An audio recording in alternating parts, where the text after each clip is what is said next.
with 500 horsepower. I think he might be the oldest guy out here. Well, there's a possibility, because there was a bit. I think there was a bit of argy-bargy between him and Sweeps. Oh, who you will probably see later on of who's the oldest. Well, I can tell you that Anthony Scott is 54 years old in this car. Well, he's a little bit older than Sweeps then. He is a little bit older. older. Although Sweeps said he's going to make a new hashtag, OAP Drift. Yeah, OAD, Old Age Drifters. No, he told me OAP. Yeah. Well, as you can see on this car, apart from it not it is, I think it's got an MOT on this, it's road legal. Apparently. K66BNY. Because that. Apparently so. That's pretty awesome, isn't it? Yep. And it is a very, very well turned out car. So Scott is probably going to put in a bit of a safe run. Yeah.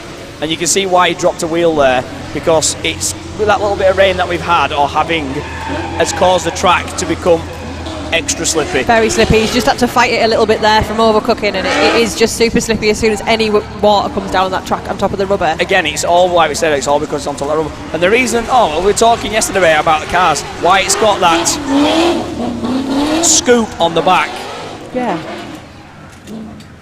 Is very much... I think he's just lost a light or something there on that I one. hope not, because again, for that body kit, they're quite expensive. He's got the radiator in the back of the car. Oh. So we mentioned this yesterday in the builds and the setups of cars. Yeah. Instead of having the radiator in the front where you've got all the natural heat from the engine and everything else, and it makes the engine bay a bit tighter, they run the water pipes either under the car or through the car, and then they have a water pump at the back, and they put the radiator at the back of the car. Yeah. Because it's not as hot. You've got no engine in the back of the engine. But obviously, you've got no engine in the back. But the other main reason for that is as well, is if you have a bit of an accident or you clout something with the front of the car, you're not going to burst the radiator. Yeah, which is always handy. Yep. And it's always a possibility that could happen, the front corner, and Yep. you just sort of nudge the radiator. Right, So. this is a special mention for Mark Sweeps Buckles. This guy invented the BDC back in 2008. He was one of the original founders of it with a guy called Paul McClellan, who owns Team Jap Speed. And this weather is going to be suiting this little 200 horsepower car to the treat. It's a... Oh, Barry Chuckle, what have you done? Hashtag Barry now. It's because he looks like the late great Barry Chuckle. Could have done a to me to you kind of zero there. He'll be kicking himself. This is a 1.6 turbo for AGZE Corolla. Sweeps part of the AE86 Brotherhood. He invented, or not invented, not the word, but he founded the BDC back in 2008 and run that massively successful right up until 2016. And Sweeps has put a lot of his life and effort and energy into British drifting. And it's great to see him out here as well. It's brilliant to see him back out in a car. So Lee Barker, I've battled Lee here before as well, and won by the way, but this guy is not afraid to drive as hard as possible, and it's going to show today. This is an RB25 massive door, or more door.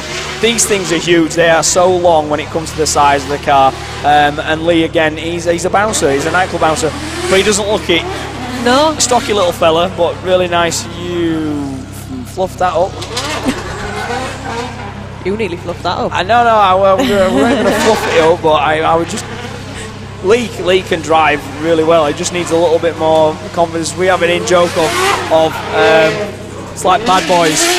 So the Bad Boys clip where they're absolutely hammering the part, and you go, from now on, that is how you drive. So that's the in-joke that we always have. But to be fair, it is chucking it down. Yeah, it's just throwing a massive curveball with the rain, hasn't it? So yeah, because all these guys have been out for practice earlier, and it was dry. Completely dry.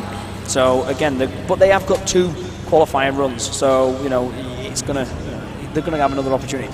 Right, Alex Law, another veteran of the BDC, back for 2019. This guy has got the most coolest S-body, and it is low, like go-kart, bum on the floor low. Look at those wheel bolts. He is I'm such a fanboy of this car. It's got Lambo doors on this as well. Has it really? Lambo style doors, yeah. But look how close to the floor this thing is, and it's running an SR20, which is quite rare.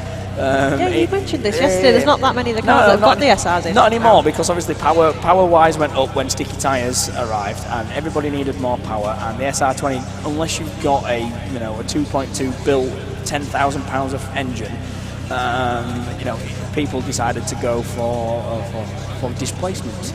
But this car is cool. It's liveried up in a very JDM style, but everybody kind of binned it off a long time ago. I like it. It's got I a retro love it, vibe and to it. Alex kind of had fingers up to the mainstream on the whole. This is how I want my car to stay. Good on him. Yeah, and rightly so.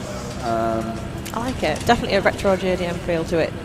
Yeah, and the rest of the team who are here, when these guys are out tandem drifting, the three of them in this livery, look, it just looks awesome. it does look pretty cool. But Alex, that is low, isn't it? Oh yeah. Look at it from the front, Yeah. front splitter and bumper. Yeah. And but you know you can't. But look how close the rim is to the bodywork. It looks pretty. He sick. doesn't want to be hitting any of them curves. Look how nice the wheels are as well with the wheel nuts in there. Look I like know, it looks Boadicea awesome, sticking doesn't on the it? inside. Brilliant. So Alex will be revelling in this 400 horsepower car, but obviously it's a bit of wet conditions. I'm probably going to favour the slightly lower power because he's not going to have to use all of it to get up the banking. A little bit low there on clip 2, but just trying to extend it out towards. And I can see why he wants to stay away from them clips as well in this car because it is immaculately turned out. There is very little body roll in that car. New clip shot for today.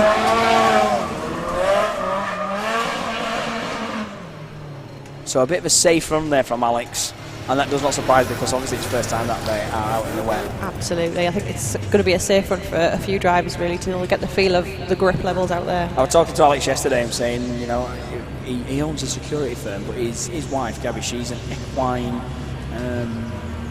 What is she? She's a horsey lady. Horsey? Yeah, I was like, oh, so you're buying her a horse? He's like, no, I'm just a kept man. She gives me pocket money so that I can go drifting. Which is Sounds like he's got a pretty sweet deal, to be fair. Yeah, to be fair. So I'm sure Gabby will be at home watching. Right, so next up we are going to have Peter Hayden, the older brother to the fastest ex-pizza delivery drive, Philip Hayden. Yes, who we saw. And we love the Haydens. Yeah. Where are we? There we are. We can see the banner. So the ink hasn't run out of the mum's sheet that took off the bed yet. So this Nissan Laurel that they've got, it's a V8 supercharged BMW engine in this. Around about 500 horsepower. This thing again is low, and it shows because it looks like a bit of a bumpy ride at times. As you can see, it clatters along. I absolutely love this car. It is properly a bit of me. It is cool. It is so cool. Bonnet's off, and that does not surprise me because these V8 engines, as lazy as they are, do like to have as much air to them as possible. Yeah. And it looks like, yeah, the rain has stopped, the track is starting to dry up again. As you can see, these cars are starting to make some smoke. So unfortunately for the bracket of the top 8 guys who've just been, might have slightly lower scores as these guys who come through get a dry lap in. Yeah, it's drying up a little bit now, but then it's going to be a little bit risky for a few minutes. I think you've got a few little sort of wetter patches and drier patches, and it's going to be a bit inconsistent for a while. So judges just having a little confab as to where they see that that Peter's going to drop into our standings. But we've got an interesting day of pro drivers out here, and we've got a very, very good mix of people. So we've got some Latvians in here, the Scottish contingent, the Irish guys are here as well. So it's all shaping up, especially these Irish guys who are not afraid to absolutely bring their A game. And then we've got the Lithuanian lunatic, Adamas Vaskelis. I hope he's fixed his gearbox, by the way, because I want to see that 1,000 horsepower car get out there. So Peter Hayden scores drop in, and he's currently in 6th position. Julie Robinson, one of 2 of the only drivers still driving in the BDC since 2008. That's awesome. Julie's car runs pretty much standard to how it was, around about 300 horsepower. She has battled for years with this car. She's had great results when it comes to weather changes and things like that. And she'll be the first to say that it's slightly underpowered compared to everybody else, but she can pedal this car. Yeah, that's her advantage. Yeah. She's her own special weapon, really, because she's she's such an awesome driver. She works as a drift instructor as well. Yep, she does, based out of Rockingham. I think she works with L2 Day Drift Days, and she's a drift instructor. And a very, very solid run there from Julie. And I think that little bit of rain working as an advantage for her. Definitely. In that kind of car with her power setup, I think that's her strong point, isn't it? It is, and it's great to see the fact that Julie supported this series for so long, all the way back since 2008. She's never missed a round. She's been in it, all the time. And look at that, scores dropping in, taking 2nd position. She'll be happy with that. Right, next up on the line, we've got Ollie Silcock, another driver who's come back to BDC for this year. 1JZ engine in this, 500 horsepower from Colchester. Operations manager. Ollie's had a bit of time out, done a bit of work on the car, and then come back into the to the BDC. And this PS13 is again a pretty car, and he does not want to be clouting them backlights because they're quite expensive. I can imagine they're not cheap. available at your local factors. No, definitely not. Yeah. You're not going to rock up to get Motor them from World and Halfords, ask for a set of them. So I think they're just making sure, track's all sorted and Ollie is on the line, ready to go. How casual does he look there? Just arm on the side. Yep, I'm ready, Malks. Yeah, again, another beautiful car. I love a PS13. So, tentative entry, but working for his advantage there as he's right on the clip-through too. And again, nice and close to that wall without touching it. And it shows. It's quite a solid put-together run at the moment for Ollie Silcock as he comes through the switchback hairpin. Love that shot, how close he is. Manages to stay off the wall, off both walls. Very good. clean run there. No damage, but close as well. Yeah, he probably knows it would cost him a few £100 for backlights. Yes, I can imagine it would. Yeah, very good run. I'm loving that shot at clip 6. He's absolutely brilliant, that camera shot. Yeah, they've screwed a camera mount onto the plastic barriers to be able to get that image. He went, I've put plenty of cable length on it just in case they clatter it and I can move it and whatnot. So it might not be there by the end of the day. We shall see. Every time I can watch it on the screen, there's a car coming towards us. I'm like wincing because I think it's real. It's going to hit you. Yeah. Fantastic scores there for Ollie Silcock coming in second place. Well deserved. Right.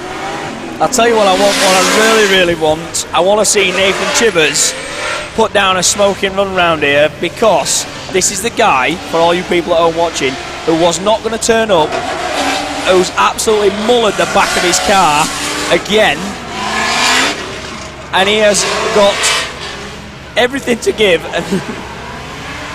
Right, I want to let him finish his run here and see how much other stuff he's going to clatter before the end of that run. Right, Nathan Chivers wasn't going to come today because he double booked tickets to watch the Spice Girls. He did. Now, I'm not going to by any means, slate the Spice Girls. Oh no, everyone loves the Spice Girls, but sacking off drifting for it. Yeah. But then he had the audacity to tell his teammate and his team, I've got a bit of a dicky tummy, I think I've got food poisoning, I don't think I'm going to make this weekend. Because he didn't want to admit he was going to see the Spice Girls. Exactly, so he probably got brownie points with the wife, and that's fine. But then not with his teammates, though. No. So his teammate, Ollie Elmore, said, right, I am going to show you, Nathan Chivers. I am going to ring Greg James at Radio 1 and explain exactly what you have done to me and the reason why you're not coming driving. So I do apologise if you're going to hear lots of Spice Girl puns, hence I really want to see him do well. But, he's going to get it both barrels, and all the drift community are in on this because of him trying to flake out on his teammates. So there'll be plenty of Spice Girl orientated puns to come from us. He is getting ripped about it. Oh, absolutely. Absolutely ripped and about rightly it. so. So Ian Biz Phillips, local guy. I want to say local from Richmond. Biz, this car, he's had this car for quite a while, and he's recently got a new sponsor on this, which is Magnuson Superchargers. So this is an LS powered 350Z, but they've stuck a great big supercharger on it, which has really made this car come to life. It now runs a Magnuson supercharger, makes 620 horsepower from this V8 engine, and it sounds an absolute animal.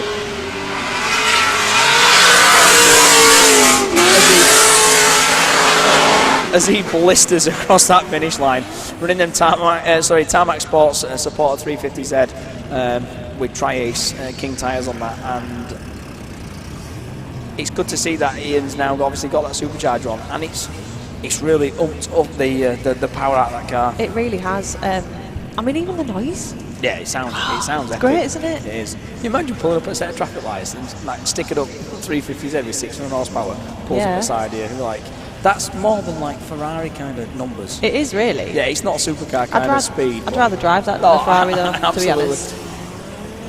Right, next driver up we've got is Ashley Stevens in this S13, another 1JZ Toyota Supra engine car, 450 horsepower.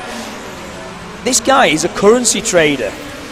That sounds a bit ropey, that. It does. Is he like a loan shark? No, I think he sells euros for dollars and vice versa. Is he like George Japanuengo?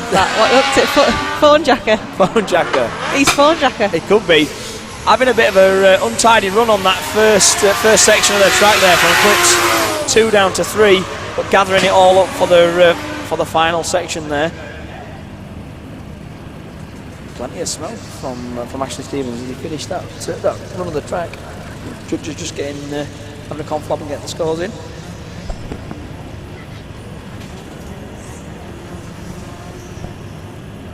So, 9th position, Ashley Stevens, as we have Jason Clark, who has been plagued with troubles with this RX-7 this weekend. He's on his fourth differential this weekend. That's a really nice entry from Jason Clark there. Just flicked it in beautifully, not using a hydro, and smokes it down through clips 2 to 3. And you would not show that Jason's been having troubles with this car all weekend. He's new to having a JZ engine in this. And to be honest, wow, having an absolutely scary moment there as he finished that last section of the track, all out of sorts. Jason didn't have much practice because they had to change the diff on it. So yeah, every time I managed to talk to him regarding this, like we were saying, they've upped the grip on the tyres. It's the new car for Jason for this. He bought this one from Steve Baggy Biagioni, sold his V8, and it's a 1JZ built by Donnelly in Scotland. So just trying to get to grips with his car really, and he was saying he's not been enjoying himself in it. Doesn't feel all that confident with this turbo version. So there might be rumours of him putting an LS in it. Oh well, you never know. We'll the thing is with Jason is he's a welders come engineer. We call him the mad scientist because there is nothing that he cannot build, and it shows because he also built Adam Stevens' Adam's Z4 as well. So Adam Simmons' car is built by Jason Clark at Clark Motorsport. So drops him into 12th with that finish for that. This is Ollie Elmore. This is the teammate to Nathan Chivers who wants to get all the Spice Girl innuendos running. So this is the guy that actually rang up Radio 1 and dobbed him in, basically. Yeah, dobbed his teammate in, and rightly so. Yeah. So Ollie having a little bit of a wobble there as he's come off the banking from clips 2 to 3. Maybe there's some wet patches out there that these guys are finding. Another 2JZ Toyota Super Engine car, 700 horsepower in this, runs race fuel. Very smoky finish to his run there, yeah. E85 race fuel in that.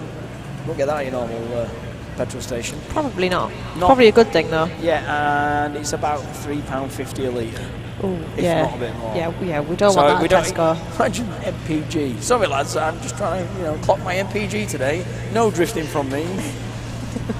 Yeah, he's going to start putting eco fuel in it.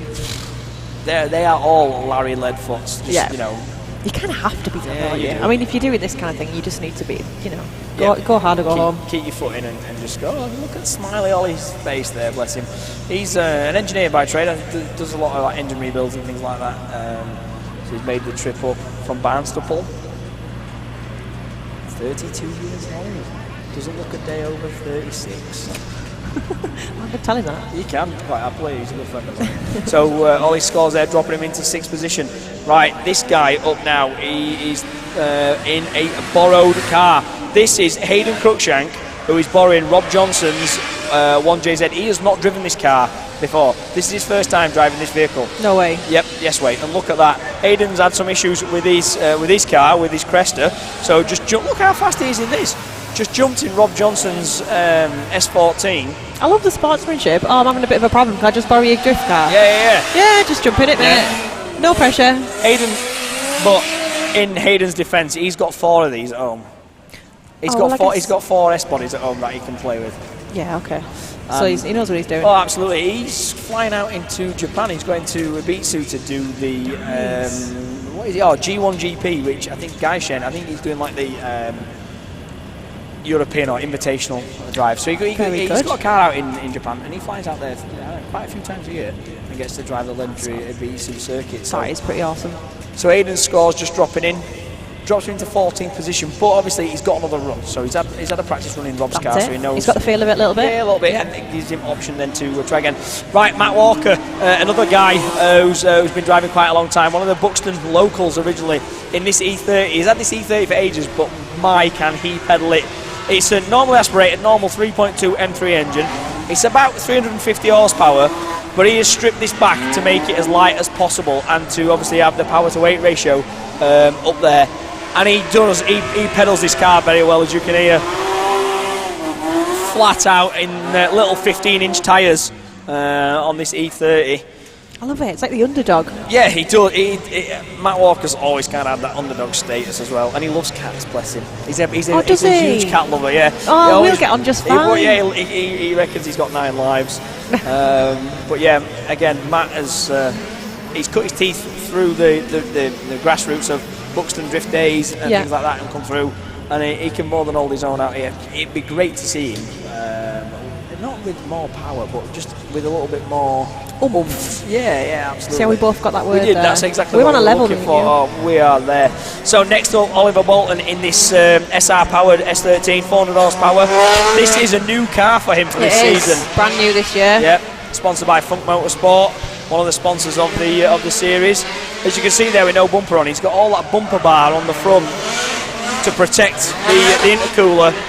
But it looks like, again, another rear rad mounted vehicle.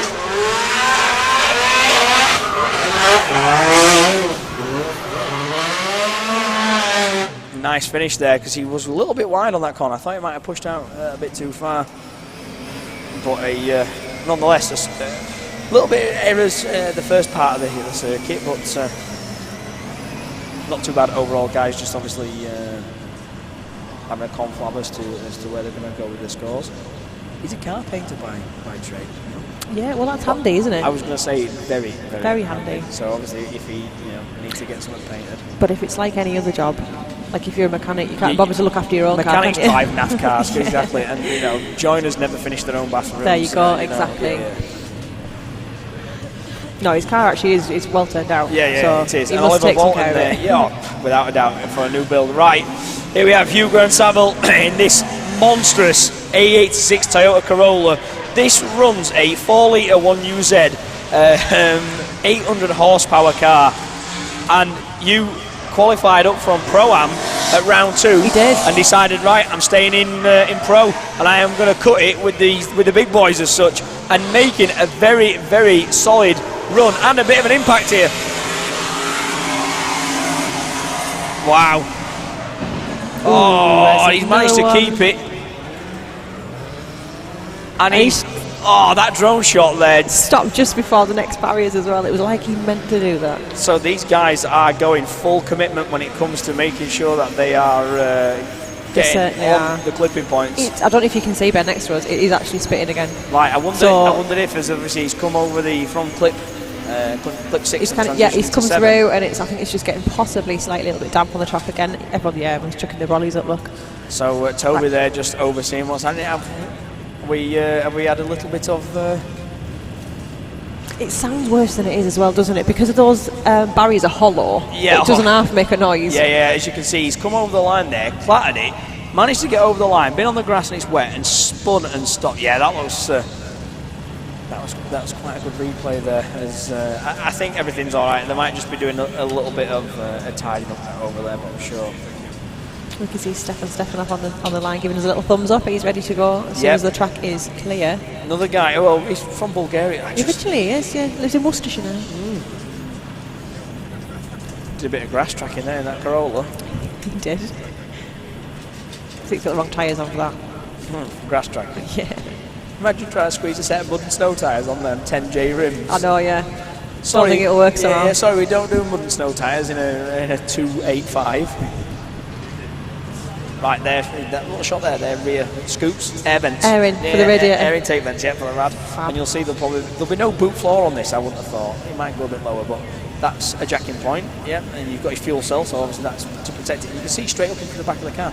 The fans there and the radiator, so there's no boot floor in that, so obviously the warm air that's expelled out of the rads can escape. It's all coming out the back, out the way. It's a good way to keep it cool. Yeah, it's just a bit of it's quite a lot of work involved, it's a bit of an undertaking. It is. I mean, imagine the pipe work and having to work out the best way to get the water to and from. And that's why they then run an electric pump. They don't rely a lot of times solely on the water pump of the car, because it's not pumping it from the front of the engine into the front of the radiator. It's having to pump it, Yeah, it's not pumping it forward. 6 inches away. Yeah, it's pumping it all the way to the back of the car. So they'll run an additional electric water pump at the back of the vehicle to aid with, the flow of water. Like a fuel pump at the back. Yeah, You've got a fuel pump at the back and the front, and it pushes it all the way down. It's the same kind of concept, I guess. So you can just see there, the reason why we're just holding off on track a minute is we're just rebuilding this tyre wall, but the rain has started to It's come definitely down. coming down, but I could see a shot when we were looking at Stefanov's car there.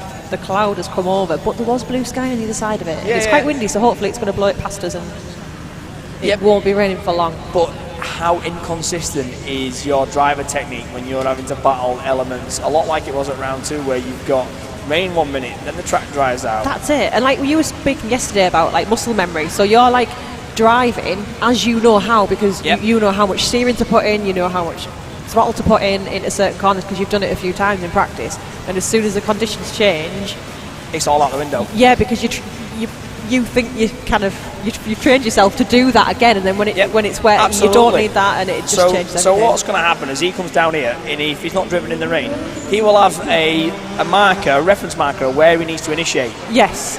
And as you can see there, nearly loses that car, and he's nicely on held. the lock stops, and fair play to him. He initiated a little bit quicker than anticipated, and the back of the car nearly overtook the front. It almost did, but he held it well. Yeah, and that's because obviously of the angle kit these cars run. So they don't obviously run the normal steering lock as you'd have on a normal car for that reason. So these guys have got very specific steering setups to enable them to get maximum lock. So is that enabling you to... Brilliant. Wow, the judges are clapping as well. Because he's not driven in the wet. He's absolutely teaming it down. He throws it in, and he not knowing what to expect, and he managed to hold all of it the whole together. way around. Yes, amazing driving from him there. There you are, and Stefan Stefanov getting the first position, Fantastic. And rightly so there. Yeah, well deserved for sure. That we've got some cheering out. Crowd yeah, there. Absolutely. The Stefanov fans. Yeah, and he put the car exactly where the judges asked him to do, run all the clipping points. Yeah. But I think the key feature for why he's probably got the top score points is the initiation. He nearly spun the car. He had it 90 degrees on the lock stops and just powered it around South And he Bank. held it. Exactly, held it and kept going. That was like a really confident drive. In torrential rain almost. That's it. I think I bet inside he was thinking, I don't know if this is going to pull off. Oh no, without a doubt. He initiated, then he was like, nope, this is gone. And this is not going to happen. I'm going. Oh, I just need to try. Yeah. Wait a minute. I'm in. And then he's kept his foot in and managed to get round. So yeah, and well the judges done. rewarding him for that. Yes, absolutely. Right, next up, Scott Cartledge from Chesterfield.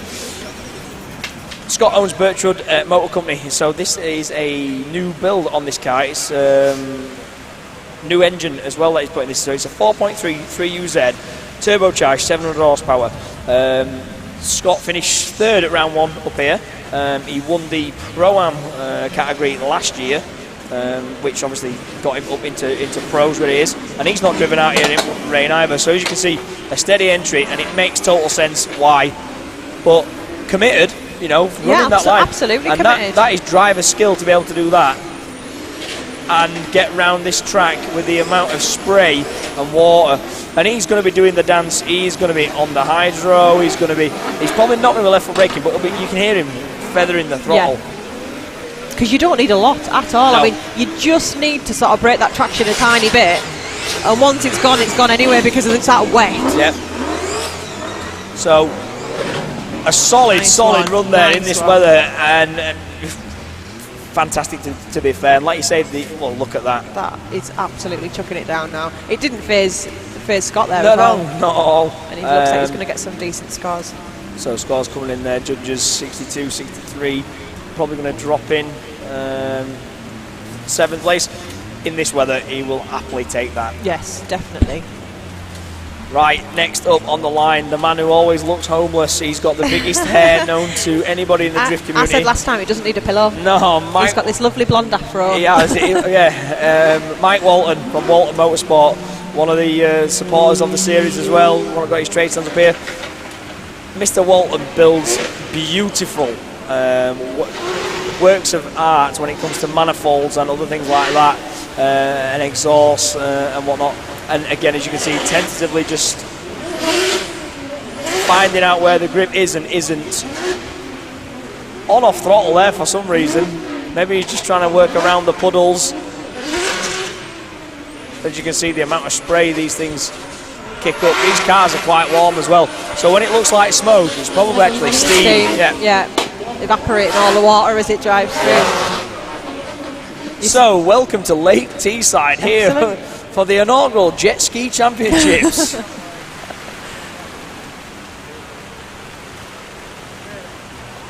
Do you know what? I am so proud of everybody being out here, but I'm so glad I'm up here in this tent. I am a little bit glad. Mind you, the water is rapidly coming into the tower as well, so it's not going to be long before we get soaked too. No, probably not, but you know, we'll just brave it. It'll be fine. We'll be alright for now. As you can see on that live stream, everybody at home who's watching this on live stream are probably thinking, yep, I'm so glad I'm sat here with a cup of tea watching this. Everybody's smiling and probably thinking, yep, you know what, Ben, you are right. I'm glad I am watching this from home. So we've just had Matt Stevenson join us in the tower, whether or not, and we are continuing to send drivers, and Adam Simmons here is going to flick in the convertible Z4. And he's just dropping wheels off because it's just so slippy out there now, as you can probably guess. How far do you go before you go, let's have a minute? Yeah. And wait to maybe hold the track. Yeah, there's a lot of standing water out there now. I think it's going to get really tricky. We probably need to just hold for a little while and just see if this cloud passes us over. So do you know when we said we're going to come Teesside and it's going to be nice and sunny? Well, I think... well, I don't know who said that. I live here, I know it's not. Racetrack weather. Racetrack weather. Do you know what? If you go outside the gates, sun will be out. Oh, telling you. If we nip to McDonald's right corner for a coffee, honestly, just to sit this out, it'll be nice and sunny. Racetracks have their own weather zone. Once you go through the gate, you're in a different weather zone. Well, I got up this morning, I'm like, oh, sun's shining, look how nice this is. I know, it was glorious. Like, it's going to be great. Now I'm sat up here shivering. I know, but I'm looking out on track and I'm thinking, you could run Powerboat Speedway out here. You actually fully could. So what we're going to do is, obviously for safety reasons, we're going to suspend We're going to pause proceedings for a while. As we potentially look at, it looks that way anyway. But again, we're guessing. No one tells us anything. No. And right, all we get told is you need to do some filler. Just talk. Talk about what's happening. Bore everyone. But yeah, absolutely. So yesterday we were talking about. So I've just had confirmation from the gaffer, the man that is in charge. They're going to hold the track just because of the amount of standing water. We're not going to stop, obviously, just because it's raining, but it's more to do with the standing water. Yeah, give it a chance to just drain away a little bit. Yeah, absolutely. Yeah. So we're going to just pause proceedings. But no, what I was coming back to is your old man's got a Group B rally car. He certainly has. And it's kind of, but I didn't ask what it was, and it's kind of twigged with you saying, I like everything British Leyland, and I'm thinking, it's got to be a 6R4. It certainly straight is. off the bat. I was like, is he? Certainly is. Original. Wow. Original engine. It's very well looked after. Yeah. It's getting a little bit of a rebuild and a tinker with at the moment. So it's getting spruced up a little bit. Spruced up, yeah. All NA. It's four-wheel drive NA. NA, four-wheel drive, V6. V6, yeah. Originally they were all 3 litre, but due to regs when they got banned, to get around the regs, people sort of bored them down to like 2.8 or 2.5. To keep the same engine. Keep the displacement down. Yes, exactly. Right, because they got banned in like 87 because they were too dangerous, basically. Yeah. So that was part of the reg to bring them back. So he's going back to 3 litre original engine size. Oh wow! Now. Yeah, and obviously that's going to have to be some custom liners and whatnot, because obviously that you're not going to be able to just go and get bits for that car off the shelf. You certainly can't, believe it or not. Yeah, you can't just go into a Factors or Halfords or whatever and just go, can I get a bit for a Group B rally car? Got any bits for this Metro? What type of Metro is it, sir? Oh, it's a ex-Group B. Do you know what's fantastic? Because I used to work at a Factor. When you type the reg in, the reg lookup, right, it'll tell you MG Metro. Yeah. 3000cc. That's what it'll tell, because it's registered properly. Registered as it was built. So it's quite funny because you give someone the reg and they go, a 3-litre Metro, what are you talking about? And it's registered as that on there when you go to it. And they're all fiberglass as well, aren't they? So it's a mid-engine mounted, sorry. So it's behind, mid-mounted. That's what the 6R4 bit is, if anyone doesn't know. So it's 6-cylinder. Yep. R for rally. Yep. Race, rally. Yeah. 4-wheel drive, and then it's mid-mounted engine. Oh, I did not know that. Every day is a school day. Every day is a school day. Every day is a school day, because it's clamshelled as well, is it? So when you open it up, the bonnet comes up normal. The bonnet can kind of just come off, but the back is like a fiberglass hatch, so it looks like a Metro with a body kit, basically. But it's more than that. It is like, it's kind of like a space frame, and you've got like a hatch on the back that's all fiberglass, and there's no like boot lip like you would get in a normal car. You open the hatch and the engine is just there, glaring at you. It sounds awesome. It's one of the nicest noises I think I've ever heard in my life. Does he drive it in anger? Yes. I can't say he doesn't, to be fair. I can't deny that. So obviously he's not driving it right now because he's getting some work done, but he was circuit racing in it, which is quite an interesting thing, because obviously it was designed for rally. He set it up, he had it really squat, so there's no body roll, set it up for circuit, did really, really well in it. You can tell when he's driving. He knows how to drive it. Seat time again. He's very, very confident driver in that car. Especially with that type of car, they're really, really short chassis. So obviously, anybody at home who's listening, the drift cars that we use here, a lot of people choose S bodies, but they are a little bit longer, not too long, but obviously a little bit longer is better, because if it's a short chassis, they're very snappy. They tend to react very quickly and snap when you're not expecting them, and that's why the 6R4s were classed as one of the most difficult cars ever to be driven. It's a weird one, because maybe it's just his confidence, but my dad doesn't say they're difficult. He thinks that they're not that difficult. Yeah, but I guess it depends what you do with it as well. And he'll be used to that as well. They're a bit of a savage beast, though. I mean, they're a raw machine. There's no electronic aids. There's nothing. There's just you and a set of pedals and a wheel. And you feel all that through your bum. You sat there, driving by the seat of your pants is for that reason. And that relates very well to these guys out here when it comes to drifting, because they'll sit there and they can. The spatial awareness that they use, it's like that sixth sense. They know where the car is without even having to think about where the back of it is. How close am I to that clipping point? It just comes. They just learn it. They learn their own parameters and how far they can push it to the wall and stuff like that. And obviously, sometimes, as you've seen, they're getting a little bit out of. But also, but again, with practice and things like that, if you're used to driving a circuit and you're used to having all the grip because it's dry and you can follow it around and you know where to push and where the limits are, as soon as you throw a little bit of water out there, all that's gone. All that memory muscle that you've just built up for that day to be able to learn that, you're just going to have to. It's a clean slate. You rebuild it again. So the power's got nothing to do with it. It's just how much seat time you have had in that car to kind of remember what it reacts like when it's wet and when it rains heavy. That's it. And like, for example, with Dad in this Metro, call it a Metro. But 6R. We can call it a Metro. But he used to love when it rained. Because it's four-wheel drive, and I bet he just loved just sliding it sideways, flat to the floor at every opportunity. It's short, it's squat. It was brilliant in the wet. It was brilliant round corners. That's where it used to get people, because realistically, the power on it. I mean, we've never had it fully, officially tested, but it's probably 350-ish, I guess. But how much does it weigh? About as much as a bag of crisps. Yeah, probably. Sweets.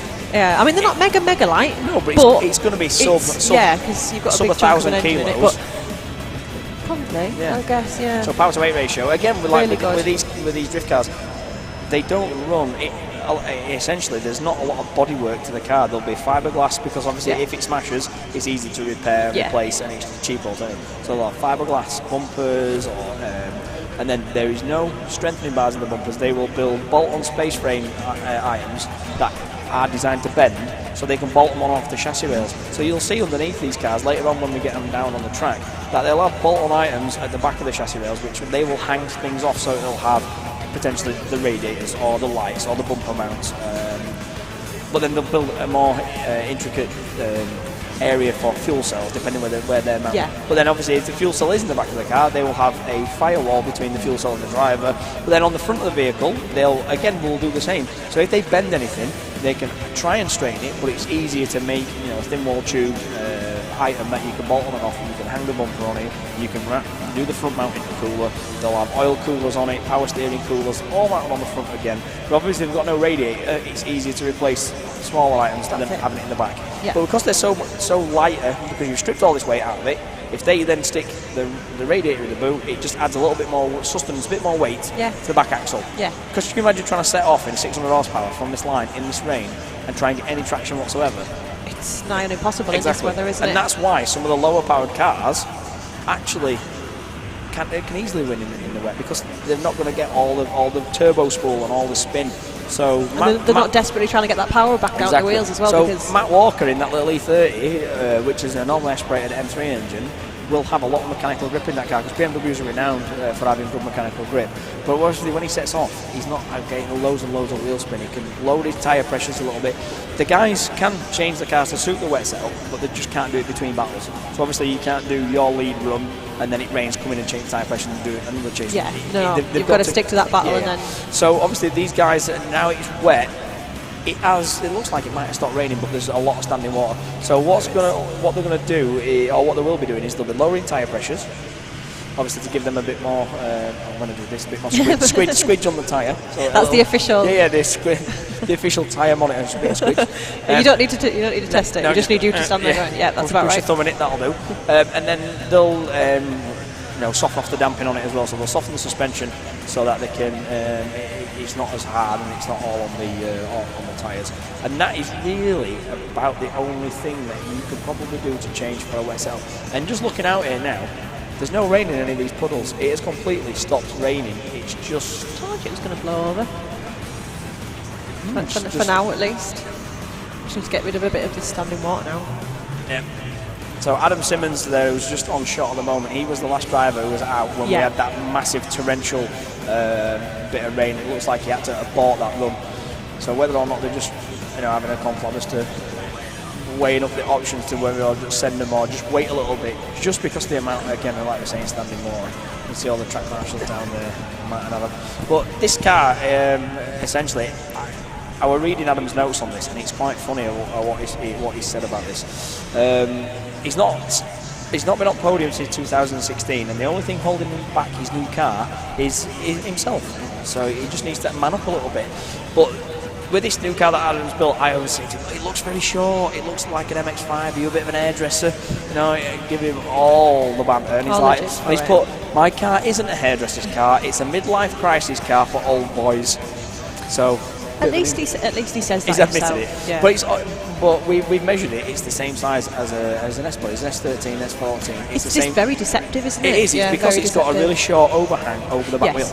Yeah, that's it. It's got like a long bonnet. Yeah. But the back is very short. But where the wheels are positioned in relation to the engine and everything else, it's the same size as an S-Body, and it's proving to work for him. It is. Jason Clark built the car, but they're running an LS engine in this. It's got an LS3. It's not a turbocharged, it's standard NA engine. It's about 400 horsepower. They're all brand new engine, all brand new build. Very, very well turned out. And again, he's a car sprayer. So out of the team there, you've got Matt, who's the owner, who manages it. Yeah. I'm not going to say holds the purse strings because he by no means does, but he manages it. You've got Jason Clark, who is the mad scientist, who's the one who will build all these mad creations that they've got, and you've obviously got Adam Simmons, who's the painter, so when they can paint all this, and that's why sometimes having a team is so important, because to come to these events on your own with no backup, it's almost impossible to do. It really is, and it's great if you've got that team, not just the team spirit, but that little sense of community as well. So you've got one guy who can do the paint on different cars in exchange for your other guy building this for it, and it's great. And exactly that, the trade-offs that end up being the case is, I'll knock a bit off your bill if you can paint my car, and if you can make me an exhaust for this, I'll knock a bit more off your bill when I paint your car. So they're quite fortunate that they're able to do that, and you'll see looking through some of the driver specs, a lot of these guys do work in the mechanic industry or engineering industry, where they are very hands-on, people who are good at manufacturing and making things. Fortunately for me, I'm not. I mean, I could do a bit. I'm not like... I can do a bit, but I'm no good with a welder. I'm not amazing, but I can weld. Oh, okay. I'm not like professing anything more than a bit of bird poop welding. But I can the do whole it. pigeon. I wrote my name in weld, and it looked reasonably neat. So I was pleased enough with that. That'll do. If anything, you could just do it at braille and just feel your way around it. Yeah, that's it. I know. Well, to be fair, it pretty much is, because once you've got that mask on and you can't, and that light's blinding you can't see what you're writing anyway. That'll do. Yeah, so Toby's just been down having a bit of a track inspection, as you can see. You might not be able to see there, but on the left-hand side at the top of the screen, there is a massive puddle of standing water. Yeah, that's like between 6 and 7. Yeah, really, that's it. 6 and 7 on the dog leg. You can just see all the high vis vest areas. A little bit of a replay. So that is Dango from early. That was the Boss Motorsport one. Oh, that bumper. That makes me a bit sad. That. So all we're doing here at a minute is showing everybody like ripping body kits off cars. Nathan Chivers going to clout this. Yep. This is we go. Oh. I wouldn't want to be him. See what I did there? Want to be? What do you want to be? Wouldn't want to be you. When he does the battles, it's going to be 2 become 1. Hey. 1, 2. I quite like that. Yeah, good tune. But then look at the clouds, it's a little bit over us, but it looks nice further afield. It does, yes. I'm hoping that's just all going to blow over and leave us alone. That's enough rain now. Yeah, there's quite a lot of standing water out there at the minute. So you're leaving from here later today. Look at it. Well, just a replay. I mean, look at the visual for a start. We can't hardly see through all of the mist and rain on the camera. Look at that. It's like it's snowing. Yeah, it did. It looks like winter drift. They do that as well, you know. Out in Norway, awesome. Some friends in UK. I just follow them. You know, we should do on Instafam and that Facebook. And so also regarding social media, if you've got anything you want to get it on. Add it on hashtag like BDC 2019, as well as the Facebook page, and we'll try and get some shout outs for you. Yeah, definitely. Well. I've got a little shout out as well, actually, while we're on. It's a happy birthday message to Ben Carpenter from Rebecca Lees and all of the BDC team. We've been asked to give him a happy birthday. I can hear people. We can hear some people shouting, so I'm assuming. You can see on camera one of the marshals there emptying water out of his shoes. I can tell you who that'll be. I know them legs. Yeah? I know them legs. Who do you reckon that is? Malks. It wouldn't surprise me, because Malks is probably one of the only guys who is committed to just wait. He has got his camper van here as well, so he's got a spare pair change of clothes and he's not afraid. It might be. It looks very similar to it being Malks. He's got a lovely set of legs. He has. He's always got his shorts on, hasn't he? He's always got a smile on his face. He has. He's the one that cheese the drivers up. Malks is here with his wife Minnie, so they take charge of the. Just look at. We're not on camera that much. It's only obviously in between all the live action. Everyone knows who we are now. Yeah, face to a name, infamous. So yeah, I'm standing in this weekend for Ian Waddington, who is unfortunately in France. I'm the better looking of the two twins. I'll get into trouble with one of you. It's a good job either way. Yeah. So yeah, he's doing Drift Masters out in northern France at the minute. Quite a lot of UK drivers out there, so good luck guys. All the Irish and British drivers out there competing against some of the best European drivers and cars out there. So it'll be good to see some of that footage later on today. But in the meantime, we've got to give a plug to all our sponsors. Absolutely. Who without you guys, we would not be able to make it possible. It just wouldn't happen without any sponsors, would it? No. Yep. You know, we're so appreciative of it.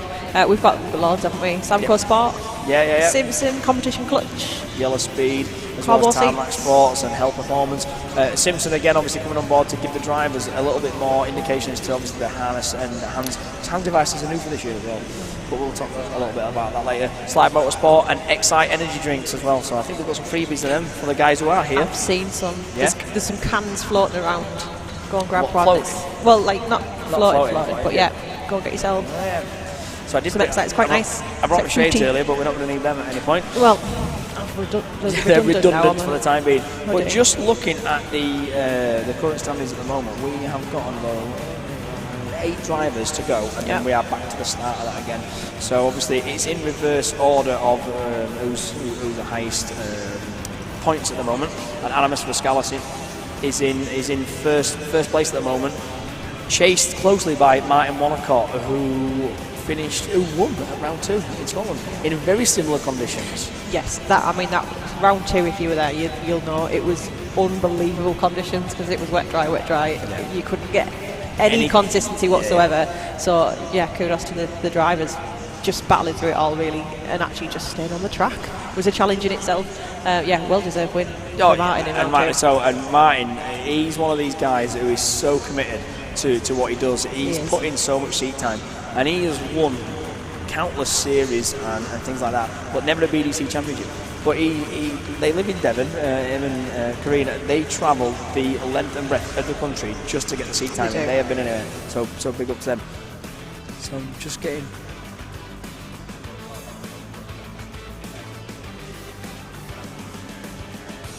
Right, so this makes total sense. Can I just get a call out to all pro drivers to get back into your cars, please? Because what we're going to do, and it works, we're going to drive the pro cars through this standing water to try and disperse some of it. So as the cars will come around the corner, I want to watch this. Yeah, this is definitely a team effort. Yeah, so they're going to drive through a puddle. Can we get a victim who can stand inside of it and get absolutely paggered in water? Would be amazing. That's cool. So you might not be able to see out on track at a minute, but they've got a massive water brush connected to the front of a pod, and they're going to use this. So there we go. Look, there's a hell of a lot of standing water there. That doesn't show the entire depth of how far back that comes. It's probably about 12 foot, not deep, but hopefully all cars will be lost in that.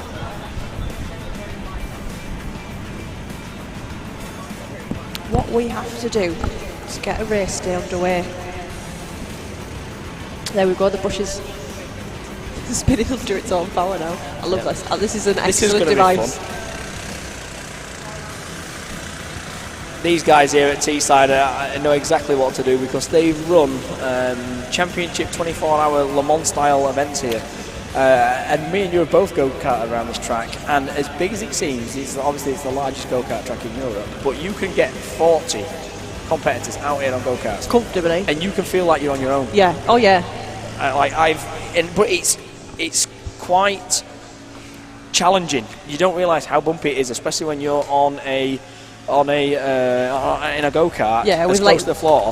No suspension. Yeah, but you're flat out as well on what you think are slow corners. You're flat out on them as well. Oh, you just don't lift. Most of the track you don't lift, do you? Yeah, absolutely. But also, what's mad is you could think you're racing somebody, and you're not near anyone. You're on your own. You're absolutely flying around. I did like a 45-minute endurance event, and I'm coming around the corners, and it's like massive arm pump, like killing. Oh, it hurts, doesn't it? Yeah, it does. Your hands are stuck like in the steering wheel position for about 3 days after you've been doing like an Ironman or something. Could you imagine you come in and do a 24-hour Le Mans style? They have a Le Mans style start as well, yeah. So obviously go-karts all lined up, and you stand in front of your car. You've got to run to your car, get it started, and then get fired away.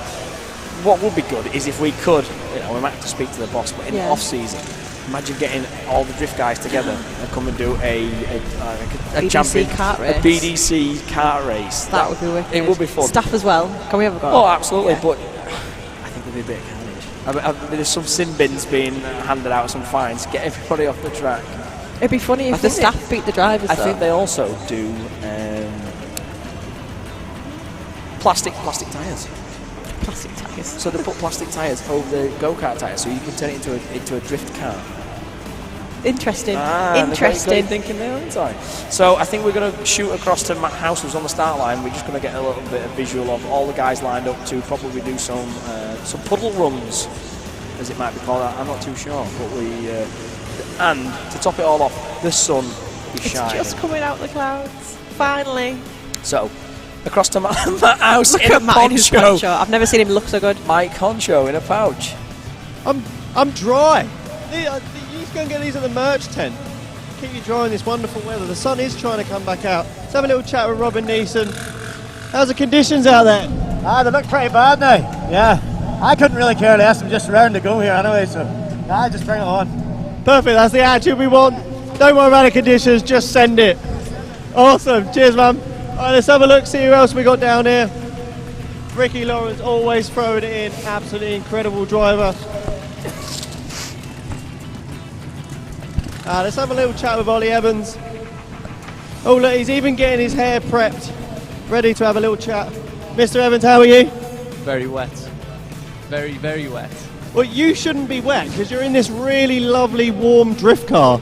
Well, what happened was, as soon as it started raining, I jumped out to let the tyres down, so I was in fact out in the rain when it was probably at its heaviest because I was thinking they were just going to keep sending us. So I got absolutely drenched. Actually took my t-shirt off to wipe my windscreen because I couldn't see anything because everything just misted up. So I've got the radiator pipes inside here. So the whole screen misted up. I took a picture of it and sent it to my mate on the bank and said I can't see anything. So this is going to be quite funny. So yeah, just that's what it is. Serious amount of condensation in there, obviously, with the heat and turning the car into a greenhouse, basically, yeah. Because obviously you've got no heaters and stuff, being a race car, obviously all that sort of stuff's all taken out, no aircon, no heaters. That's my heater there. That's my aircon, the window. That's about it. That's about as good as it gets. Awesome, well thank you very much. Obviously, hopefully this sunshine's going to dry it out. I hear you guys are all going to go and try and move some water, so yeah, let's see what happens. Good luck. Thanks, man. Let's see if we can reach our wireless to Mr. Wonnacott here. This man, not being scared by a bit of weather change, just likes it to stay in that condition. Let's see if we can get in there. How are we doing, mine? Hello, Matt. You all right, mate? All good, thank you. Good. You looking forward to this wet weather? Well, we seem to be having to get used to it, don't we, at the minute? We're not having a lot of luck this year for the BDC. Last year was great. This year we seem to be getting a lot of this, but then we're supposed to be able to cope with it, so we'll just see what we can do. That's it, this is British weather. We should be well used to this by now. If not, we need to move to a different country. But yeah, you had this sort of similar thing in Driftland as well. We had some very bad weather in qualifying, then it changed up, and obviously the battles went dry and saw some absolutely incredible drifting, and obviously saw you taking the podium. Yeah, I mean, it was great. Like I say, I can't really moan about the weather at the moment, can I? Because I obviously done all right the last round, but... You do seem to be able to adjust. Yeah. The car. I think the car is fair, sort of so settled now that I can adjust to it. My settings aren't that different from wet to dry, to be honest. So it's just my driving. Less man foot. Yeah. Hopefully it'll be wet now for qualifying and then go away for the battles. That's what everyone wants for all the fans and everyone watching, really, isn't it? That's it. Well, the weather forecast said it was coming a little bit later. So as you say, hopefully we're qualifying, we can get the pecking order up, and then we have a nice sort of dry, smoky sort of battles towards this afternoon. Yeah, here's hoping. That's what we all want to see. Fingers crossed. Everyone do some sun dances. Let's hope for the sunshine. Thank you very much. See if we can talk to Mr. Simmons here before these guys set off. DKM driver from Slide Motorsport. How you doing, Adam? I'm good, mate, good. No, we can't hear you under there as long as you can hear me. Oh no, he's popping out. Hello. You alright? All good. How are you finding this weather? Obviously, you're going to redo your qualifying run now, are you? It was absolutely horrendous. Literally couldn't see a thing. I was just winging it through. So not seeing through smoke, seeing through water. I couldn't see anything at all. I'm glad they've let us run it again because it's not really fair otherwise, is it? No, the conditions out there were just ridiculous. Like I say, I literally could not see anything through. It was raining that bad, so. Obviously, when the rubber gets laid down when it's dry, and then obviously the rain comes, it's a little bit like an ice rink. But I mean, you've got a lake out there at the moment. Yeah, it's a bit sketchy, like, but we've all drove it wet here before, so that's not too bad. It's just when you can't see, can you? So. Yeah, I mean, it's something you may need to. Obviously, your sight is quite sort of. Yeah, it's one thing you do need going around this track. Yeah. And driving a monster like this, what is it like in the wet? It's really good in wet. It's really grippy chassis and it works well. Jace at Clark Customs done a really good job building car. Like, so happy with it. It's a lot better than the Skyline I was driving last year. So that's it. Obviously, it's a totally new build, and obviously to see you settling in the car and actually finding your feet now, it's absolutely incredible to see that sort of gel and that work now. Yeah. It's like I say, it's really good. I can't thank Jason enough for building it, mate. We kind of swap roles because last year my car was breaking all the time. Now he's built me a car that works and his new car's breaking all the time. Well, that's it. Yeah, we had a little chat with him earlier, so I felt so bad for him. 5 diffs, but obviously we were seeing you were going to go and plough some more out of the way. So good luck, have some fun. Go back to you in the tower. I quite like that little review, like walk out there, like track walk there. I love from my it. house. Yeah, a bit of an insight from the drivers. I tell you what, they don't care, do they? They're just going for it. That's all you can do, I think. Oh yeah, in these conditions. As you can see on screen at the minute, they are doing it almost looks like a touring car, fast start lineup. Tyre warm up. I think they're going to do it just for puddle maintenance. if that's ever such a thing. Is that official job title? That angle gives you quite a good insight as to how much slope is on South Bank. Absolutely. The gradient is a lot higher.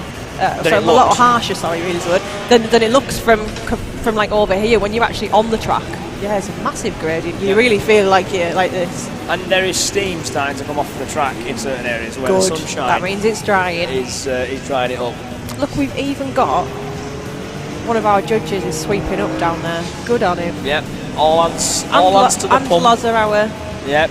She's admin specialist. She keeps us right up here, doesn't she? So I think they are bringing these out for the track walk. So it's not going to be puddle maintenance unless. I thought we were puddle maintenance. Unless they are going to just do a puddle run and then rerun the remaining 5 or 6 drivers, because obviously qualifying's not. It's not quite finished yet. No. And I think they're using the cars more for drying up the circuit. Yeah. Which does look cool. What should we do? Let's get all the pro drivers out and use their cars as hair dryers to dry out the track. You want to race? Dry the track first. How cool does this look? Everybody just lining up to do some drying of the track. Love it. Look, Malx is sending them through the puddle. Yep. To try and throw the water onto the grass a bit so it soaks in instead of being sat on the track. This is amazing. If you've ever aquaplaned on the road, it's not a nice experience, is it? No. And that's what we definitely don't want. It's all right the track being consistently wet, but if you've got lots of standing water and you're mid-transition or mid-drift and then all of a sudden you hit standing water, it's just a bit of a recipe for disaster. Yep. So the guys are just trying to get some puddle maintenance done, which is different. As you can see, there's his Lambo doors. Alex Law with his Lambo doors. It does look good, that car. It looks really good.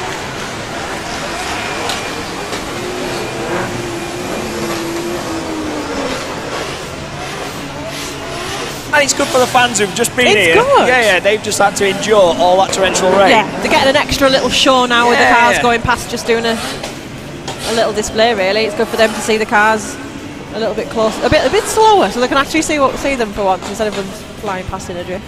You can see Matt House there and his poncho. Loving Matt and his poncho, and with his backpack underneath it as well. Yeah, he's giving us. So they're still just got little bits and bobs where they're trying to dissipate the what?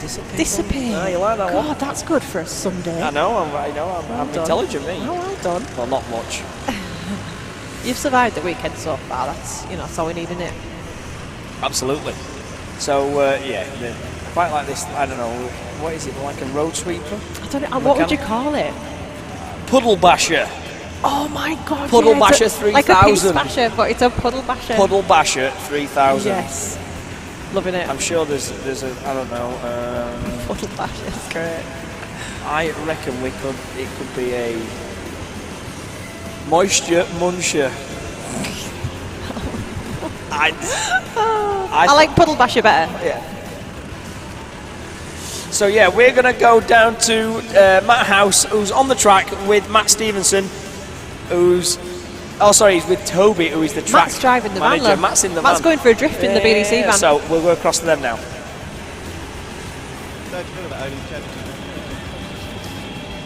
So here down here on the track with track manager Toby, how's this going to change it up for the drivers? Obviously the grip conditions are going to be totally different now, and obviously there's a lot of standing water which is going to probably catch guys off. You know how it is when you're driving a car down a motorway and you hit a little puddle, so when you're going sideways at 60 miles an hour it's not going to be great. You don't really want to be aquaplaning at 60, 70 miles an hour whilst you're sideways, no? It's a risky business, and especially with the walls that we've got around here, I think it makes it even more risky, but hey, that's drifting. I think that makes it sound more fun. Or dangerous, depending on how you want to look at it. Well, you being the safety track manager, there may be. Obviously, I'm all for the entertainment. Sure, it's good for the crowd, isn't it? So that's what we're here for. But obviously, the tarmac is drying out. Obviously, you've been moving some of the still water, but with the sunshine coming now, we're seeing steam coming off of it. Are we hoping for a dry track later? I'd like to think we have a dry track later on, but the weather's not really been on our side this weekend, so fingers crossed we stay dry now and we get to the end of this dry. Have we not booked in sun for the afternoon then? apparently Matt said there was no budget for that this season, so we'll see what happens. Oh, fingers crossed for the next round. Back to you in the tower. Cheers, Matt. Right, yeah, so Interesting scenes down there with all that water. yeah, Toby, a man of very little words, but he's one of my favourite judges. He's a professional chef, by the way. Do you know what? Not a chuff, a chef. Oh, okay. Yeah, do you know what? I know that because I was asking him some secret tips on cooking last night. I thought I'm going to pick his brains. Are you a bit of a culinary? Are you a bit of a chef? I'm a homely cook. I like that means do you know what I mean, like traditional sort of things. So I'm not fancy. All right. It doesn't necessarily look pretty, But it's edible. but it tastes good. You're not one do you of know them what that could burn water, are you? I mean? No. I'm quite good. Yeah. Ask me the right. Yeah, I'm alright. He looks quite thin, to be honest. Could do with a bacon He's sandwich. just it's Speedway season. He's on, right, you know. yeah. You should see him in the winter. Oh, just all bulks up. All them stodgy meals you're feeding him. Speedway diet. You're a feeder, that's what it is, bless him. So mid-season then he's all svelte. He's all svelte, yeah. Yep. He's Like a he's racing lost the snake. kgs. Yeah, that's exactly it. A racing snake. Exactly. Well, when you're on a bike that weighs, pretty much the same as you, every kilo counts, doesn't it, for speed? That bike does Power not to weigh weight the same ratio. as me. I can tell you now. Do you know what we worked out? They're about 1,000 horsepower per tonne. It's got no brakes. And he thinks drifting's nuts. Well, it would do in this kind of weather. So Well, as you yeah, can see, yeah, these right. we have got a few guys left out on track who have still got their qualifying runs to do. So I think it's only fair that we're going to just make sure that the guys are happy, and obviously track marshals and everything are in place. And once we've got the go, we'll send them. Robin Easton there making the trip across from Ireland. Very, very beautiful. Okay. All these cars look cool, especially when you've got these silver reflective graphics on them again. As you can see at the back there, there's just nothing in it as well. That is a Whipple supercharged LSX 7.3 litre V8 off the top of my head. Off the top of your head. Yeah. You've been nerding up, haven't you? A bit geeky, aren't I? Yeah, I like it though. It's good. Yep. It's good. Yeah, Christian Burkhoff's LSX Whipple supercharged. It's 7.4, 720 horsepower in that thing. That car. And again, you can see, look, it's got all Yeah, the, you can see the back. the fuel cell there, just in the back Yeah. between the lights. That's You why can there's see no that. number plate. That's his fuel cell, and then obviously in the top is back to that rad. And he's took the windows out the back of it as well, which will probably aid with cooling. Cool drone shot there. It's a good shot. I love seeing the track from this angle. 'Cause Yeah. you literally don't ever see it from that angle, do you? No, Unless you've no. got a drone, so it's really cool. But what you don't realise is when you're in a car and you're on the track, like you said, the South Bank and the undulations and everything else, but there's a lot of different bits of tarmac, and obviously some are good Yeah. than others and vice versa. Ricky Lawrence there, one of the drivers to watch this season, making the trip down from Scotland, SDC, Scottish Drift Champion, and also he was the 2017 Pro-Am fans' favourite driver. So yeah, 2JZ 780 horsepower car there. Right, so we've got Matt House with our head judge. If we scan across to him now. So things are drying up. You're going to take into consideration, obviously, the track conditions now changing for the drivers. Yeah, so basically we really weren't expecting it to come down as hard as it did. Couldn't actually see Adam Simmons off the live stream at all through our monitor, which we therefore deemed that as being too dangerous for the drivers to carry on. So from that point of view, we see it as Mike Walton as well. The conditions were escalating at the point of his run. So we've given Mike Walton the opportunity to take his run again. If he scores a 0 on this run, he writes a full score. Yeah, so he had, a 41 point, obviously, on the previous run, so he could have kept that in the bag and had a safe one, but he's taken the choice to obviously go for it. Yeah, which I don't blame him, because the scoring that he got on the first run wasn't really where he wanted to be, not a driver at his level in this championship. So I think for him, he's seeing it as like it's worth taking that, golden ticket token to go again and see whether he can get a better score. But there's a risk factor that he could score a 0 if he spins or makes a massive mistake. So obviously, if you see a lot of corrections, obviously from the drivers, which is something you're going to want to be looking for, obviously in a qualifying run, but are you going to take obviously these conditions in now, because it is going to be like an ice rink out there with a lake and everything else? Well, this is the thing, it's worse for a driver to go from wet to dry. Having a patchy track is hard to drive, but with the conditions as it is, we will take into consideration the drivers taking a more kind of cautious entry, because they're not too sure what the outcome could be because of the surface conditions. But a lot of drivers here have experience in the wet, and we've seen some really good runs before we had this big blast from God. It was literally like hailstones. It was unreal. Just took us out completely. And I think that the drivers before that, when it was raining, were doing very good in the wet. But them conditions were too bad. So we will take it into consideration, but we can't deviate from our scoring system, our rules, our regulations that we've put in at the beginning, just because of weather, because at the end of the day, this sport is judged on the driver's skill. Perfect. Thank you very much, Brad. Back to you in the tower. Right, yeah, so cheers for that. A good explanation there from Brad as to why we decided to hold that off on that. Mike Walton there just warming his tyres up in the rain, so yeah, generating some smoke. So for everybody watching at home, the sun is out, it's nice and shiny, but it's wet. So these guys are going to get obviously their runs again, Mike and Adam, just because of the amount of rain that it wasn't the fact that it was wet, it was they were unable to see. Yeah, it was the visibility factor. Minor factor. Which is kind of paramount in this. You need to see where you're going. So these bit. guys are going to get their runs again. Just because of that, for everybody watching at home, don't worry too much about what the scores might show on the screen, because obviously we've had to rejig things slightly due to the interval break. So we'll get the scores up. It might not show, even if it says 0. We'll sort that afterwards. But Mike Walton's obviously got an opportunity again to make a run. 600 horsepower, 2GZ in the wet, and an early entry just to compensate. But he's making a bit of tyre smoke there on South Bank, which means there is some patchy bits of grip. Yeah.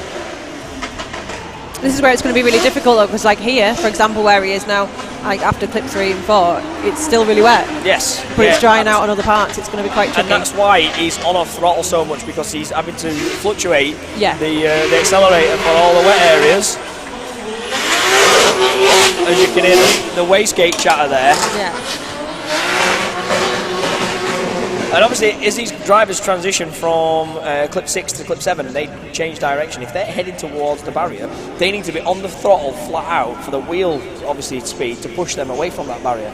That's a tricky concept to get your head around, though, isn't it? Because you would think if you're heading towards that direction, you want to come off the throttle. That's what your brain tells you. Yeah. But as you come off it, it can then allow you to drift into the wall. You need the power and you need the forward momentum to pull you away from it. So it's like the whole concept of opposite lock.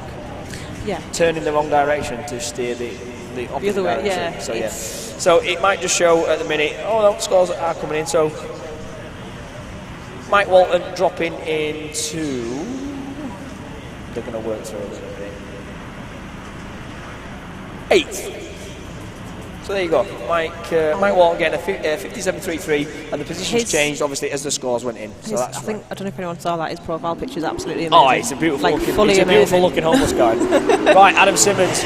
Let's try this again. A double entry, no handbrake, just flicked it in off throttle. Didn't use a dab of the hydro handbrake, and just powers that LS3 BMW Z4 as he comes around the. Tell you what, that's a very, very tidy run from Adam, and a nice flick entry, which obviously the judges are going to reward for that, because that's commitment in the wet. It certainly is. It is. It's a bit of a ballsy move to throw your car in like that in the wet. And again, just coming across the line, solid wet run there from Adam Simmons.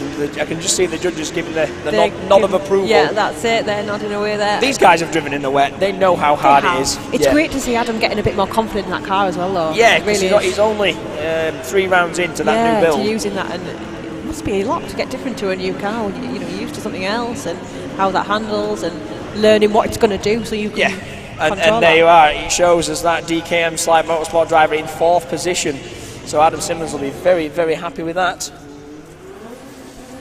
Right, Robbie Neeson in this 3.4 litre. So this is a stroked engine. Taking his first wet run and finding some grip out there with some smoke on South Bank. You know why it's all dry? Because it's the top of the bank and all the water's running off. Yeah, that's right. We're not as daft as Physics, right.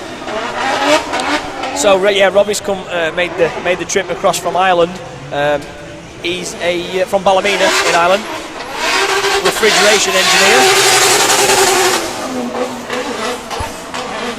Like you can hear the guys just, I won't say feathering the throttle, he's feathering the rev limiter there. But again, it's just because obviously the change in conditions. That car is a 3.4 litre, so a stroked engine. So instead of it being a 3000cc, Yeah. it's got an extra 400 cc's added to it to make it a 3.4 stroker kit, which then runs obviously the single turbo conversion and makes around about 800 horsepower. That's not to be sniffed at, is it? No, Christian Berkov's one of your favourites. I love this car. In it this just sounds noisy V8. cute. And as you can see, he came off that first clip, almost off power, and then the car started to find grip again. So he's straight on the accelerator. And nice through that clipping zone. You can see it's a box, so they can drive through it. Yeah, it's like a long zone, that isn't it, to get through? Yeah, and you can see lovely camera angle there.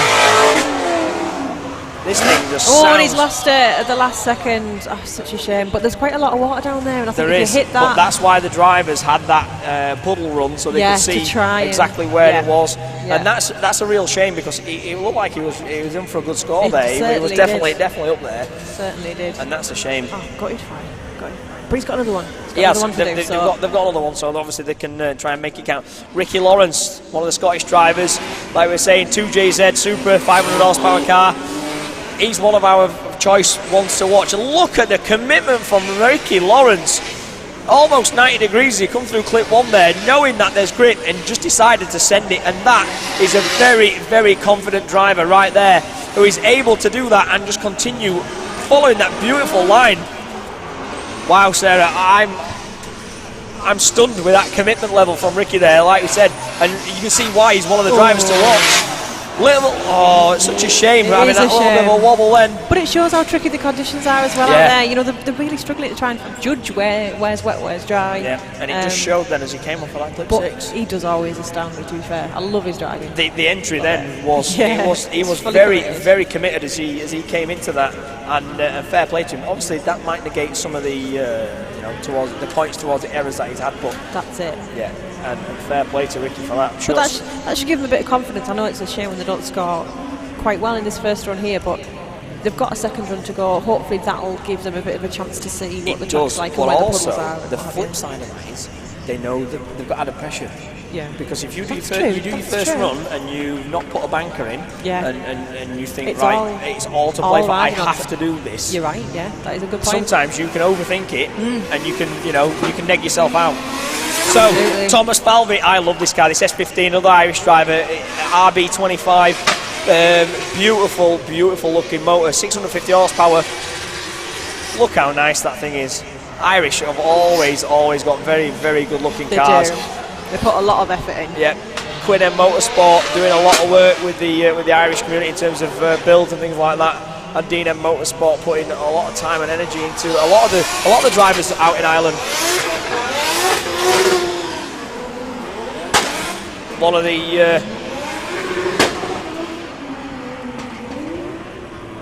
a very, very solid wet run there from Thomas Falvey. Next up, Oliver Evans in this car. In the interval between getting ready for the pro practice and qualifying, they've changed the gearbox. No way. Just in that hour. Of time. In that hour. They've done that before, haven't they? They have, yeah. They've had that on axle doing. stands. They have managed to obviously get the drive shafts off it, get all the flywheel the bell housing bolts out, pull the gearbox out, fire another one in, recenter it all, bolt it all back up, put the prop back on, and get it ready and out for Ollie's qualifying. Unbelievable. It just shows what these teams are capable of. Yep, and I say a lot of these drivers would not be here. Oh, look at that little puddle flick entry. And then he's going to push out wide and find some grip here, and then floor it. And that's why you can see the line starting to appear. But then it changes. It does. As it comes down here. It's lower down, but Ollie, so the water's gathering. Just running them just tyres. He's not phased whatsoever. And again, another driver fully committed to putting on a top qualifying run. Not wanting to push too far out towards these barriers, because obviously if you do clip them, it's automatically going to pull the front in and you've got no additional traction because it's wet. You can see the amount of steam coming off the track there. You can see there where clip 3 is. Look at the steam. It's just lingering. There's loads of it. Or somebody vaping down there, maybe that's it. So Ollie Evans in the VP Racing 2JZ S14. It's a 700 horsepower motor in that.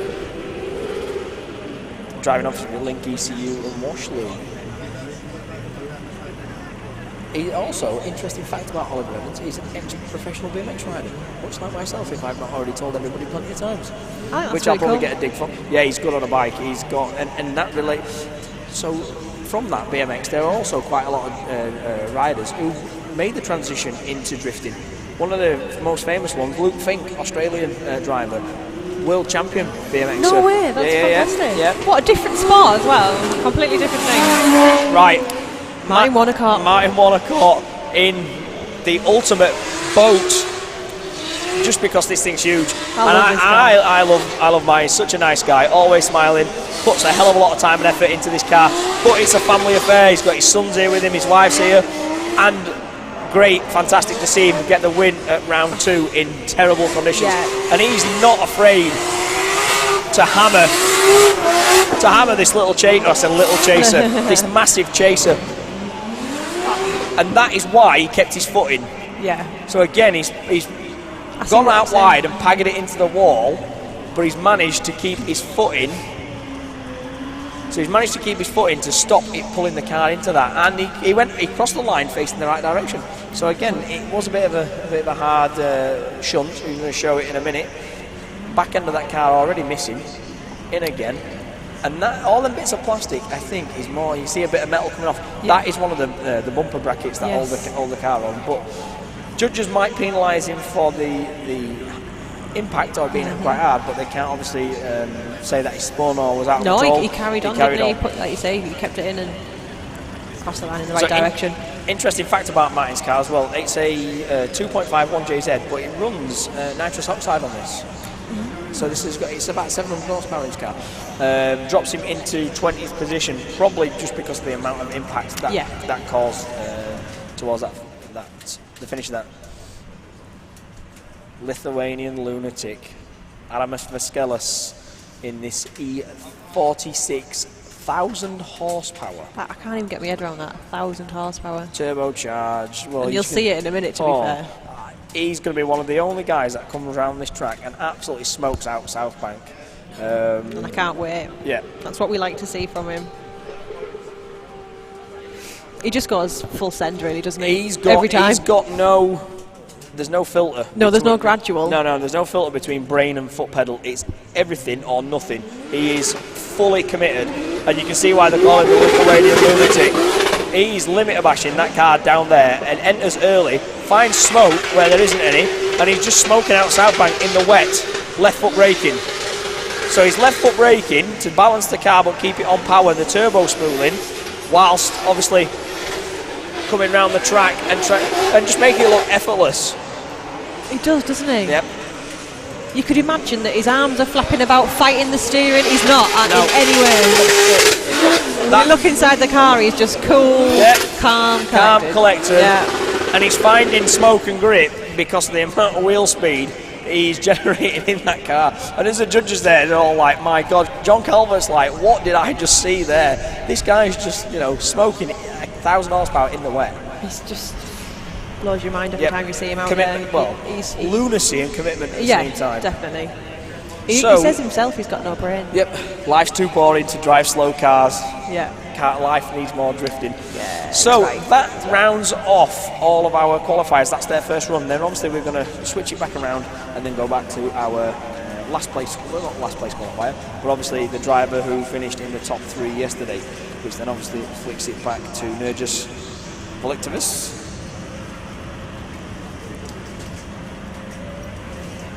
Adamas Vaskelis Lunatic School. I want to go there. That's their drift team. Yeah. It's not. Is it a real school? I want to go there. No, you probably don't. You probably you don't understand a word they're saying. Just go faster. I'll learn it. Don't worry. I'll learn the language. Right, so we're back round with Nerjus in the 2JZ Skyline R33. Third place finisher yesterday. Again, fast entry. These guys now knowing that there is grip out there have started to commit.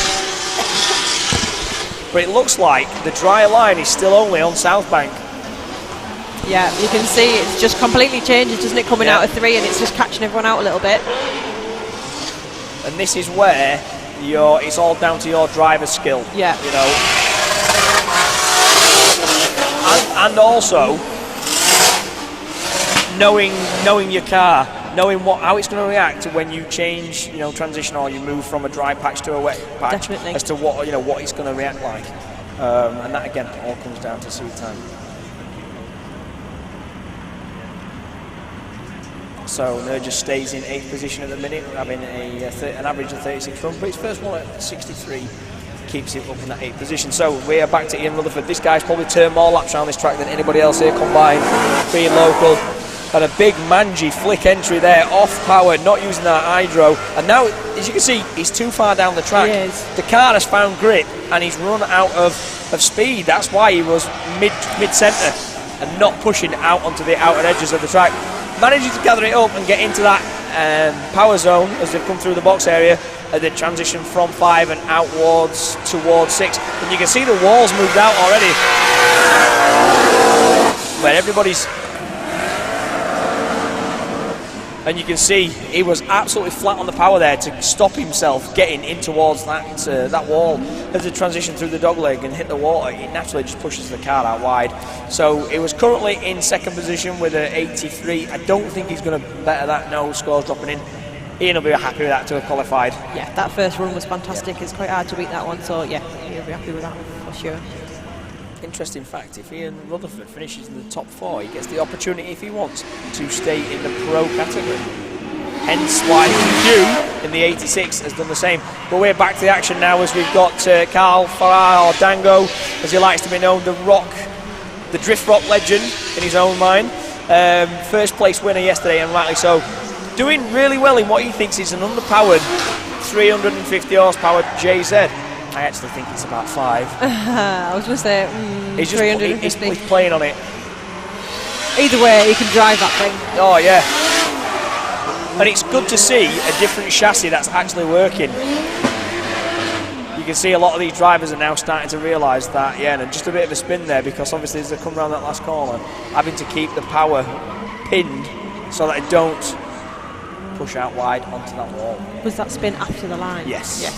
So that won't negate his score. No. Good.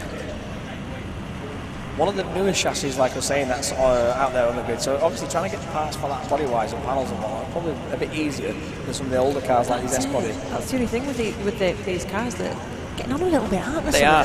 So it must be quite difficult to get parts. Well, the prices of E36s have shot through the roof because the amount of drifters using. So yeah, like I was saying, the price of cars, E36s has gone up because everybody started to use them as their bash cars or practice cars. Lewis Mitchell is not going to make his second run, obviously, from that accident he had earlier, pulling the front off of that Boss Motorsport, Boss body kitted S14. As we can see, Anthony Scott, another driver who's turned millions of laps around here, just getting all out of sorts, massive amount of understeer, and then obviously flicking it back into oversteer. And again, tricky conditions out here. Scotty's probably not driven this car that much this season, but it would be nice to see him back out, especially at the NEC. Bearing in mind, all you guys watching at home who do want to make the trip to Birmingham, it's a custom-built track. It is. So it's a car park that we are going to paint our own track on it, and we've been left to do whatever we want to do to it. But what can we do in terms of tickets? I've heard there's a very good offer on. So, only while the live stream's on though. Yep. So not after it's finished, that's too late. Get on now, order some tickets with the code livestream, and you get an extra 20% off to what's already off on the tickets this weekend. Well, we'll take that all day long. Sweet. Barry Chuckle has done it again. Another 0 for Mark Buckle. He's even given himself a big 0. Oh, he's shaking his head. Look, he knows. Gutting. His hands were juggling that steering wheel. He should have been shouting to me to you at the same time. But it's gone. I've got it. But anyway, no, Sweep. It's great to have Sweeps here supporting BDC as well. The founder of this series, as well as being the owner and runner of Drift Cup, which is the feeder series to BDC. You don't just turn up here and go, right, I want to drive. Right, I'm going to do this. You have to have a licence. And you have to earn that licence through the feeder series, which is Drift Cup. But we'll talk about that in a little while again, as we've got Lee Barker, the bouncer, the doorman, the nightclub doorman, who is not afraid to put the power on this really, really long Skyline RB 25, 500 horsepower. I do like the library on this, the sticker kit. Yeah, it looks good. It looks like exactly something you should have out of Grand Theft Auto. Yeah, it does, doesn't it? Midnight Motorsport as well. And another driver spinning there, and you can see why. Yeah, you can completely, but just before he crossed the line as well, so that's gonna. But I'll limit to bash it anyway. I think that was I'm annoyed with myself there. I'll just drive off with a bit of gusto. Because obviously you can see the finish line, it's there. And Lee didn't get a run-in on his first one either, so he's going to be out. So I've actually had a message from Gabby, who is Alex's wife. She is here supporting him, and she's an equine scientist. How cool is that? Ooh, what does she do? I wonder. Science on horses, I'm guessing. Science on horses, that sounds a bit strange though. Well, I'm sure it's more complicated than that. Oh, without a doubt. So she's Alex's drift widow. Yeah, well, he doesn't do as much as you'd probably like to because of work and other commitments. So, but she's more like the drift administrator. She's running the show, keeping him right. And fair play to Alex there, keeping that car off the wall. We did get a scoring from Alex Law earlier, because we're just going to have a look on the scoreboards. Currently in 2030, he's one place out of the drop zone there. Top 23 drivers going through. So we'll see what the judges. And already the score's coming in. It's going to be a higher score for Alex. What position is that going to drop him into? Just waiting on Bradley getting his little sausage fingers working there on the keypad. It's been alright today. If not, it'll be Loza Hinks who will be smashing away at the keypad. There we have it. So jumps up to 21st. So he's three places safe for now. Depending if anybody else puts a better run in behind him. Right, on the line we've got Peter Hayden in this supercharged V8 BMW engined Laurel. Super retro looking car, but look how low it is. There's miles off clip 2 though there. Maybe that obviously transition from the wet to the dry, just catching him out and obviously slowing the car up somewhat. I think a lot of these drivers obviously having to readapt to these conditions and not expecting South Bank to be as dry as it is. Oh, just that last corner is getting very, very tricky and dangerous, because as they come off that dog leg and into the water, they're going to be the water. And it's downhill. Yep. So the water is still there. Yeah, as you come out of 6, it is actually, there's quite a gradient downhill, so you're naturally getting pulled in that direction. Yeah, and he's pushing you out there. Yeah. But again, the score's coming in, and he's on the drop zone at 24th, and he's already done better than his first run. I'm reckoning he's going to be somewhere around about 19th. Who knows? We will see in a moment. I'm going 20th, that's my guess. Even better than both. So again, we'll take that. So he'll be happy with that. Peter Hayden pulled himself right off the cusp of the drop zone there and into 13th place. So up again, we have got Julie Robinson in the wet conditions. Is she going to commit to this, knowing that it's dry out there, or is she going to keep it?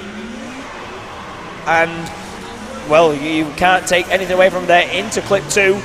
Julie's always been good at running the qualifying line and getting to where the judges need her to be. The only downside sometimes she struggles with is the car she's competing against. They've sometimes got nearly double the horsepower. But it's great to see Julie out here supporting the girls, and in them conditions, take that all day long. I like watching Julie. She makes me smile when I watch her drive because she always puts in a really pleasing run. Yeah. She's one of them drivers that's very, very good at qualifying. And then obviously as the battles come through, she knows herself that she openly say that she's got to have a little bit more power, make things a bit easier, a bit more competitive. But again, she's here, she's taking part, and that's the main thing. But she's enjoying it as well. She does enjoy it. And she's done it since the beginning. Well, she must enjoy it. Exactly. Definitely so one of enjoy only 2 drivers we have out here who've done it since 2008. So and the other one being Nathan Chivers, who nearly sacked us off for the Spice Girls. Ollie Silcock, 1JZ powered Toyota Supra, 500 horsepower PS. Love these square headlights and set on these. Oh, having a little bit of, but gathering it up and doing well. Again, that grip just catching some of these drivers out. But it's now as he's obviously coming to this de-acceleration zone and then back on the power, where it sometimes shows how tricky the track has become. Just dialing on a little bit more lock there. He's going to push out wide. Not too close to the wall, wants to save that body kit. It's this bit here, it's catching people out. It is. See, like that. And managing to keep it by the skin of his teeth. I thought he'd gone then. I think everybody thought he'd gone. He absolutely had that on the lock stops. He's in 3rd place at the minute. So obviously he knows he's already in the top 8. Safe, yeah.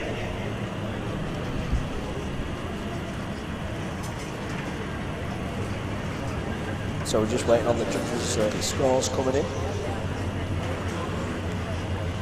So at the moment, Stefan Stefanov is in 1st position with an average score of 85. Judges just wanted to see how far, look at that, how far he got. Just tagged the wall there and then gathers it up. And the car just grips it the other way and he manages to just keep it on circuit.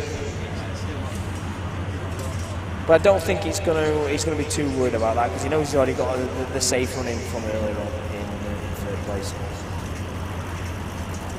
Yeah, as you can see, he's still dropping in mid to high 50s. Again, keeps the score. Right. Nathan Chivers having clattered the back off this car twice already today.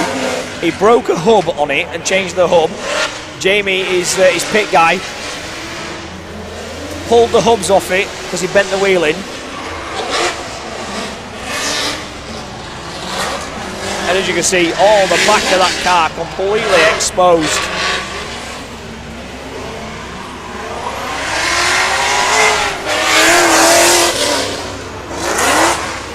Going to go in. Oh my word, saving it at the last minute there. I thought he was going to go deep into that wall and end up pulling more of the car to pieces. I think that seems to be the wettest part of the track now, doesn't it? I'll tell you what I want, what he really don't want, smash that car up. We need to get some more of these in. We do. I'm desperately trying to think of Spice Girls songs. It's been a while. If you want to be my lover? That's the one you were singing earlier. Right, okay, that shows my knowledge. When 2 become 1. We had that one, yeah. We had that one. We've had, you know. So, getting a slightly higher score than his first run and putting himself into 19th place. So, Ian Biz Phillips, this Magnussen Supercharged LS3, 650 horsepower. And wow, look at that, just running that wheel just offline there, having to drop away from the clip because he was a little bit too far out. Track's drying up, smoke's starting to come back.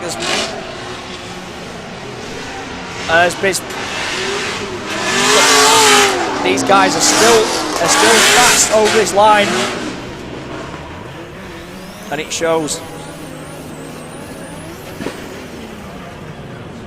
So 49 from his first run, holding him in 19th position. See whether the judges' scores drop in. He's a mechanical engineer now for Cummins. So, well, does he do all his own work on his car, do you think? Maybe. I reckon he's got the skills. Oh, he probably has got the skills, but he probably earns enough money being a mechanical engineer just let someone else do it. Yeah, maybe he just has a day off and he lets someone else do it. Right, so yeah, Ian Phillips jumping up the scoreboard from 19th into 13th position. Excellent. So Biz will be happy with that, keeping himself out of the lower end of the drop zone. As we come back on track with Ashley Stevens there in this 1JZS13.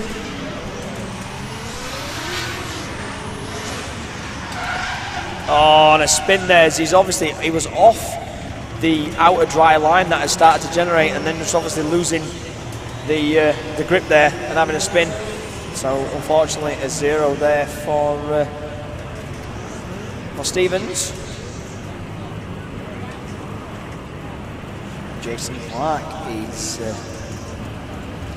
next up, and he's just outside the drop zone in 25th position.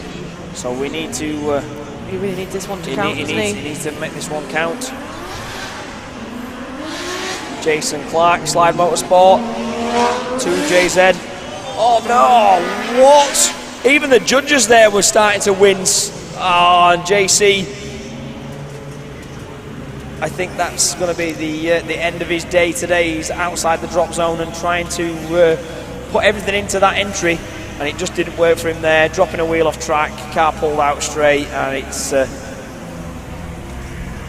But you will be able to have a look around some of this machinery later once we get these drivers back out on track. We will bring them all out, not just the qualifiers and the top 24. We'll get them all out. You guys can come down and meet and greet the heroes. As you can see, all just went wrong there. Gathered up, drops a wheel. Probably damaged that rim as well, because it looks like it just caught the edge of that concrete. As unfortunately, Jason Clark stays in 20th position, just outside the drop zone. Right, next up, Ollie Elmore, Team Spice.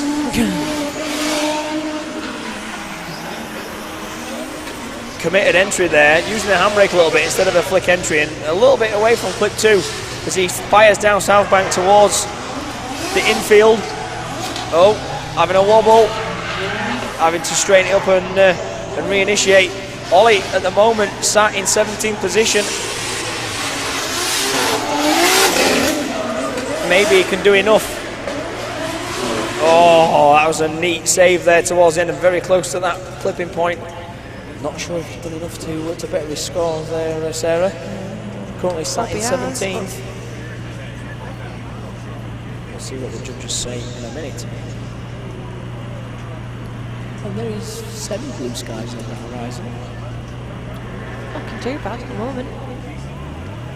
Look at his little smile. I know. He always looks like that as well. Whatever you see. He's got a naff tattoo on his neck that says Tottenham Hotspur. Exactly. That's changed your perception, isn't it? Oh yeah, that's it now. I'm not his friend now, it's fine. It's football, that, isn't it? Foosball, yeah. Something like that. Yeah, not my bag. Bag of wind. Right, so Ollie Elmore keeping it in the same position. Bumped his score up slightly, but not enough to move up the scoreboard. Ricky Lawrence, SDC winner from 2007. Oh, sorry, no, it's not. My apologies. Aidan Cruikshank in Rob Johnson's borrowed S14. Second time driving this car, and obviously in mixed conditions. So if Aidan can string a run together here, see if he can get himself up the scoreboard again. Another driver sitting just outside in 26th position, needing to put a solid run together here if he's going to climb out of the drop zone.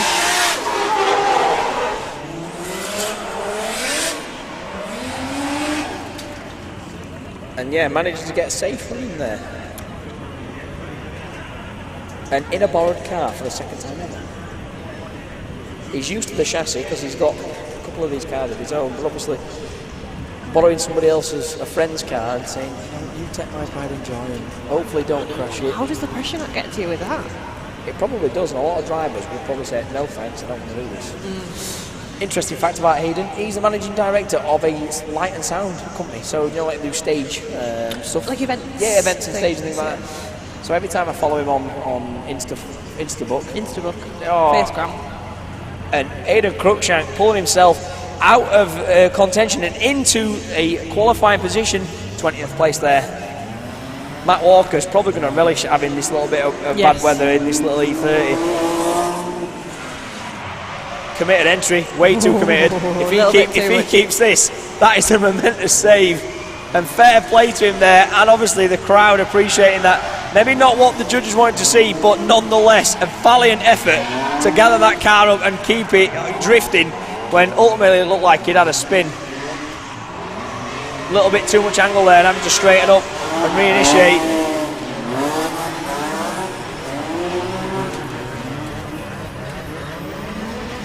that was a hero entry there that nearly cost him the 0. But again, kept it together.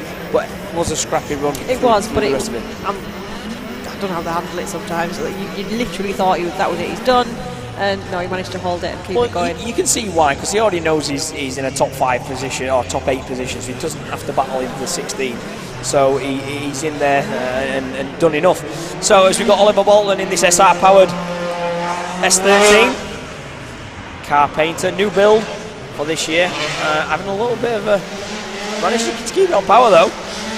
Looked like a bit of a wobble there as he dialed some angle off, but.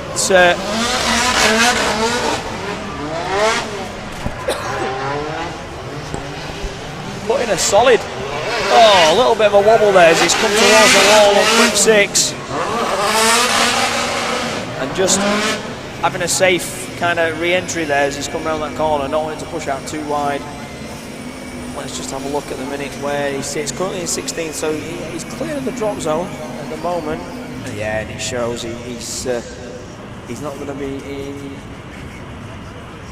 to be moving from that position, staying in 17th. Right, next up, Hugh Savile in this monstrous A86. This thing is an absolute weapon. 4 litre, 1UZ, 800 horsepower, and managing to keep a wheel on, 3 wheels on track, so not a 0. Just obviously going to get points deducted for that 1 wheel that he just dropped. But fast through that midsection of the track. You would not want to be a chase driver trying to follow that who's committed and fast. No, he blows my mind, this guy. I love it. I can't.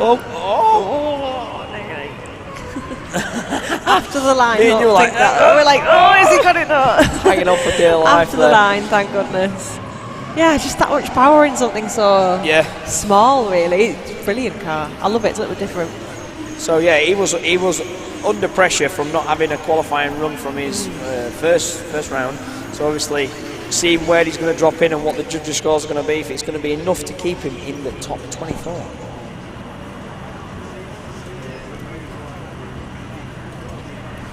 Judges just having a bit of a debate about this one.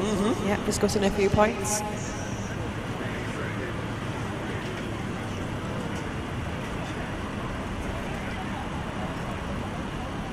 So this little Toyota that he's got, hang on, he's got 16th position. Hugh Savile there getting himself up into the top 24. But who does that drop out of it slightly? So Martin Monacott is sat in 25th position with Alex Law. Our number 1 qualifier from earlier on today, Stefan Stefanov, putting in a massive angle entry there. This guy has gone from strength to strength this season and putting in a very, very committed big angle entry there. Again, just feathering the throttle.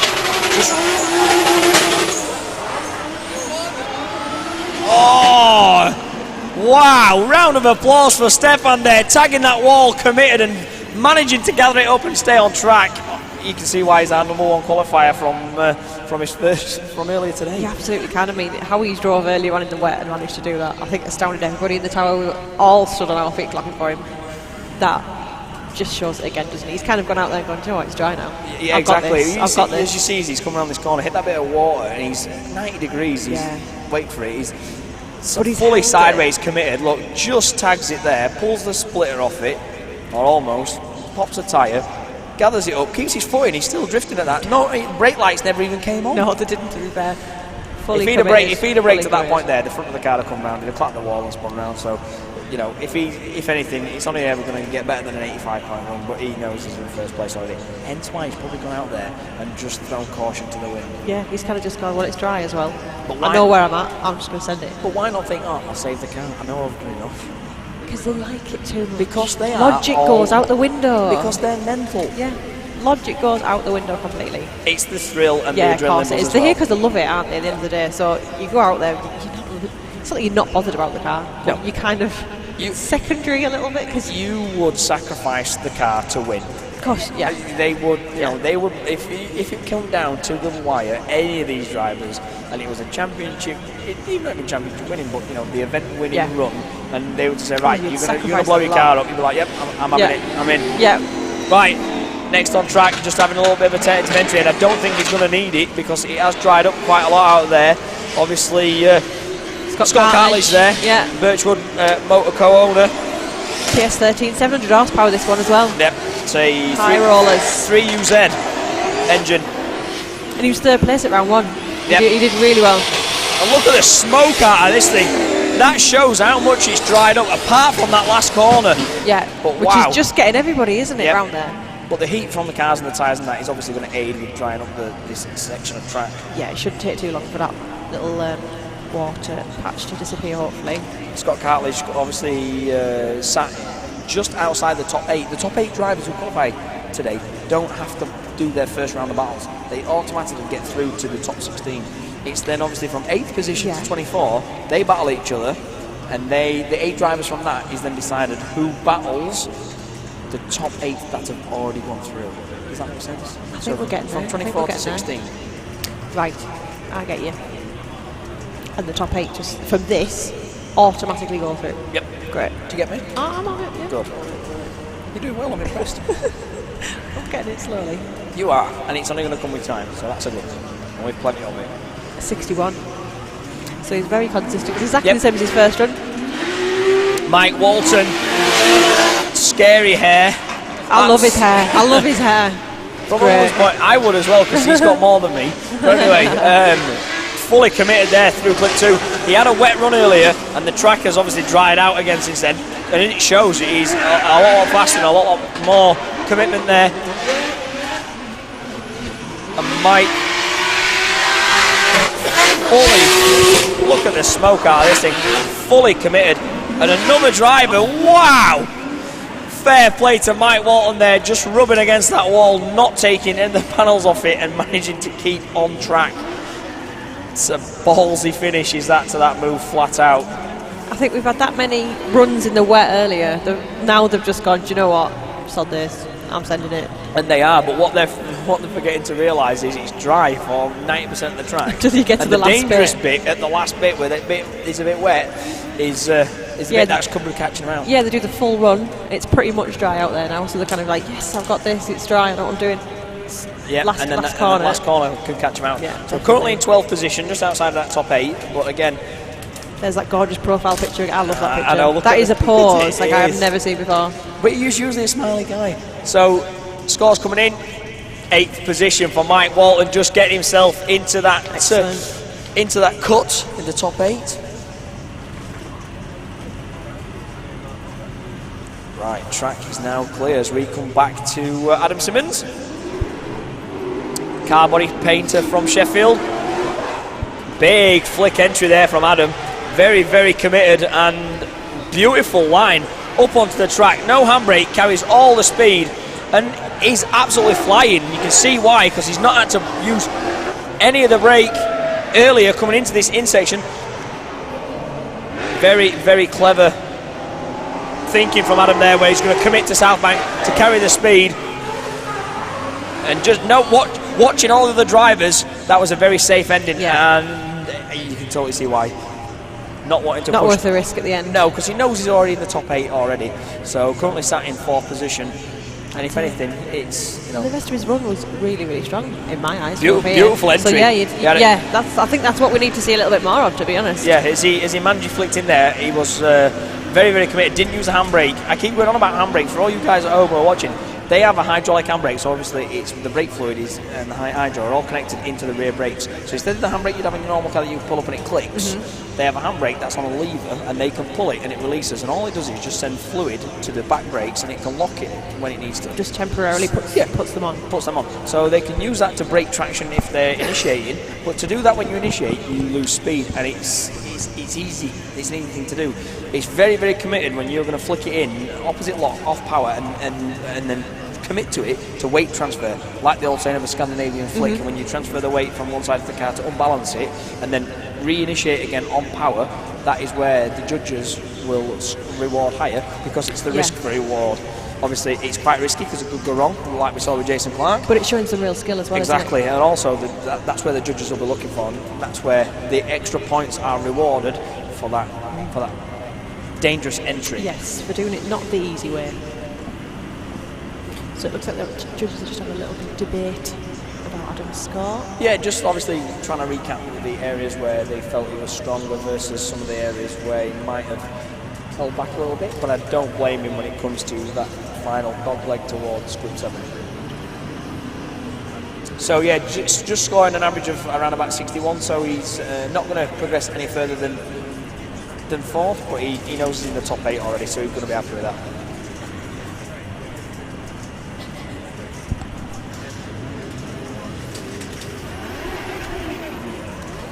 So we can see Robin Neeson just warming up his tyres, ready for his second run. So you were telling me yesterday about the tyres. Obviously, they want to warm up the rear tyres because that's where the drive is. The front tyres, excuse me, sorry, the front tyres though, you did say something about that because it gathers up a lot of bits of rubber and things, and they want to scrub that off as well. Yep. Wow. Look at that committed entry there from Robbie Neeson. That is absolutely textbook in terms of how to commit an entry. Just sacrificed a bit of clip 2, but absolutely flying against that wall. So close, never even touched it. And look at the smoke from this run. Using all the power in that 3.4 2JZ 700 horsepower car. Oh, and he's just tagged that real quarter on that wall. That was a very, very good run there. Wow. And just smoked out South Bank in a wanna. That's what we want to see. We do want to see that. Want to see. Very committed driver. But he's one of the Irish drivers, isn't he? They all blooming send it every time. They do. They are really not afraid to bring the fight. And the Irish always take the fight. And that's why they, as a country, are so great at motorsport, and fair play to them. So guys are just having a conflab. I can see this being quite a high scoring run, if I'm honest. Let's have a look. Currently sat in 10th. Yeah, he's beat his first run. Absolutely. And he's got 3rd position for Robbie Neeson. Show your appreciation for Robbie Neeson, everybody. Coming in 3rd place, straight into the top 8 bracket, so he doesn't need to. Look how low that is. Yeah, sure. It's your buddy. It's me mate. Your mate. Christian Burkhoffs. This is one noisy E36. Wow. Talk about dragging the handbrake. Just entered straight and held the handbrake on, not what the judges wanted to see. Same again there towards split 3. He did have a wet run last time round, so maybe just holding back a little bit.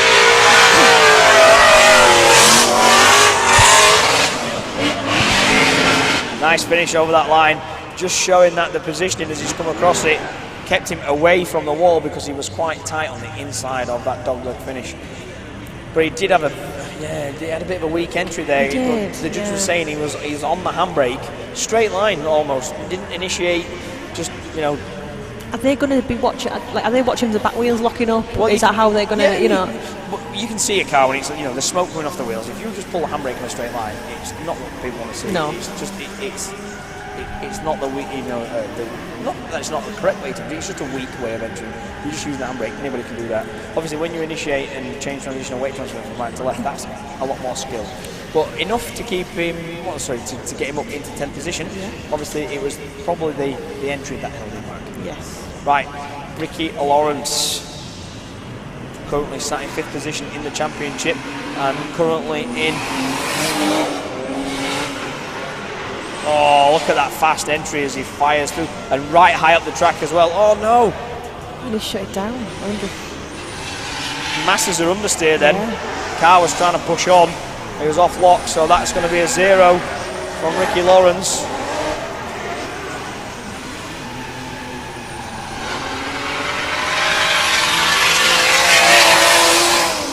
He's going to live to fight another day because he's currently sat in 20th position. So that being a 0, he's done enough to keep him on his first run, to keep him out of the drop zone. Right, so we are through to the remaining 4 drivers. Thomas Falvey in this S15. Again, one of the Irish drivers who's come across for this event. Drives in Drift Extreme games that they have over there. He's going to be fully committed in here. Yeah, look at the wide line there. Beautiful, beautiful line from Thomas Falvey as he's right on the outside of the track, just running the tyres beautifully along that white line. A little bit short on the clipping zone, but I don't think it's going to hinder him too much.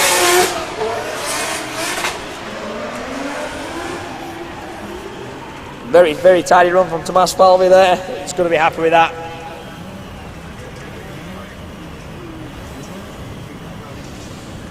But he needs to have a good score here, Sarah, because he's sat right on the drop zone in 24th. Hopefully he's done enough. Fingers crossed.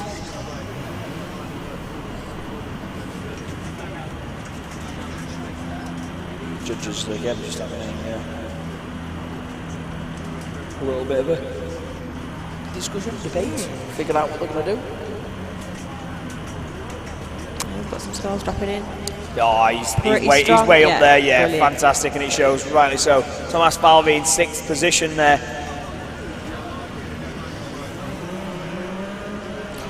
Ex-professional BMX rider Ollie Evans, Link ECU VP supported.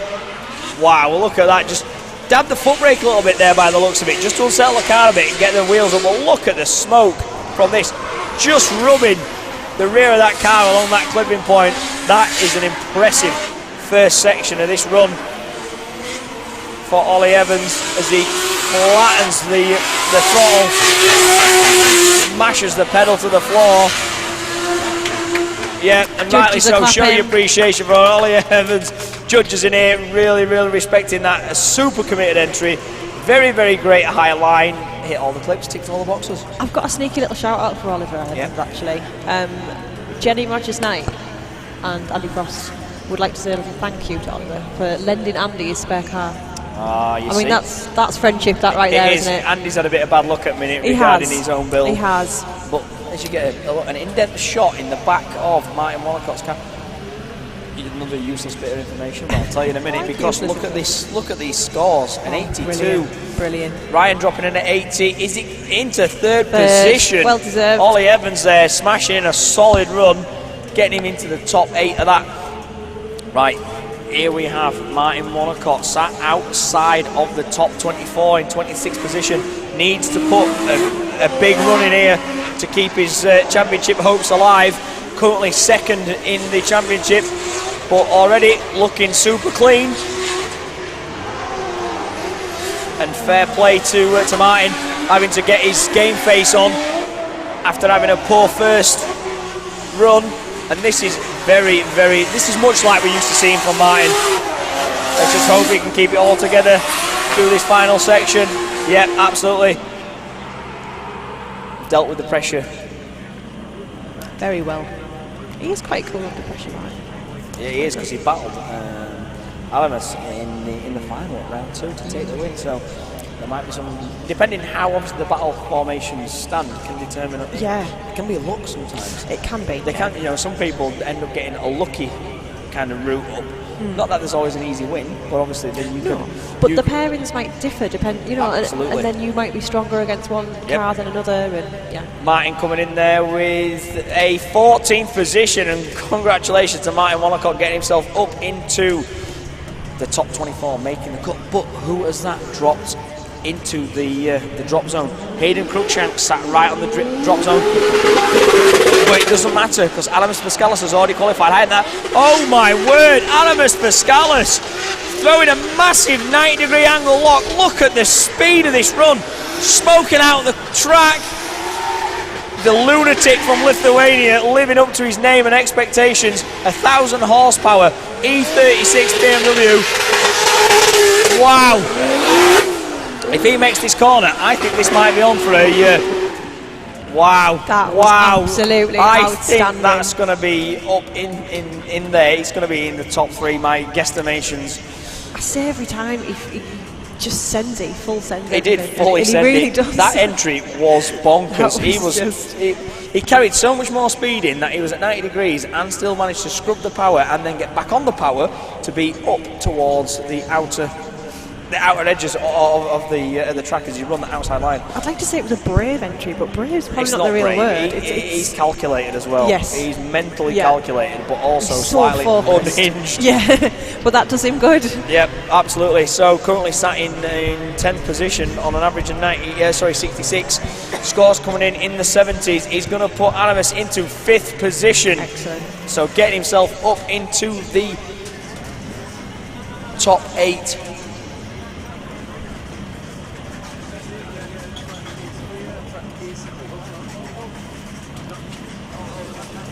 So so that is everything from our top pro qualifying. This is a passenger lap that we've got going off here. Yeah, we did some raffle tickets, didn't we, for Yes. charity? And a lucky winner is about to get scared, I think. Oh, absolutely. In Ollie Bolton's car.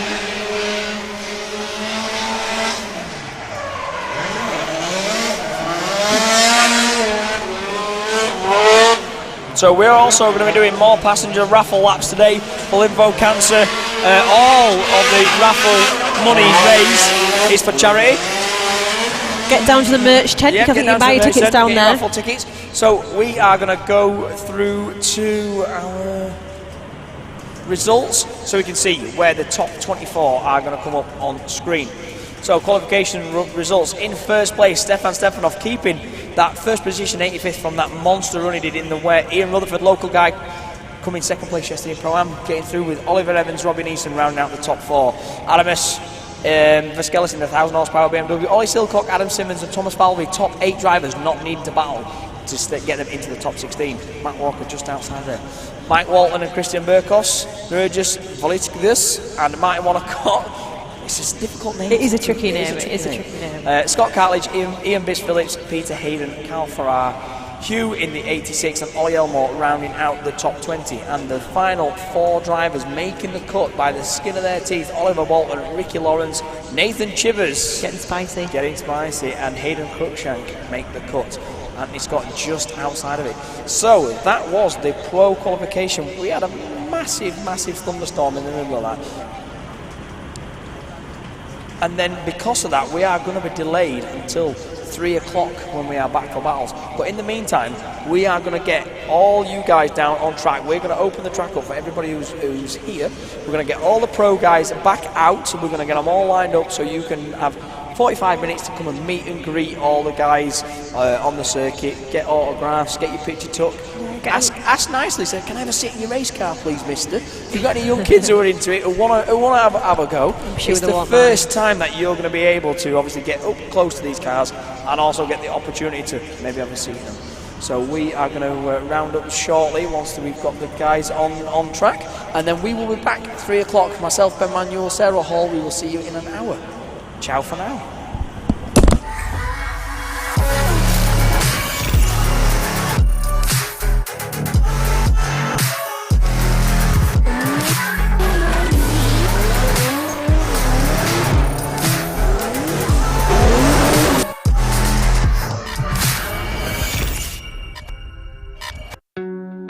We are Funk Motorsport, your heat management specialists. Based in the UK, we strive for perfection, developing thermal products trusted by professional race teams and drivers worldwide. Performance, protection, reliability.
Tarmac Sports.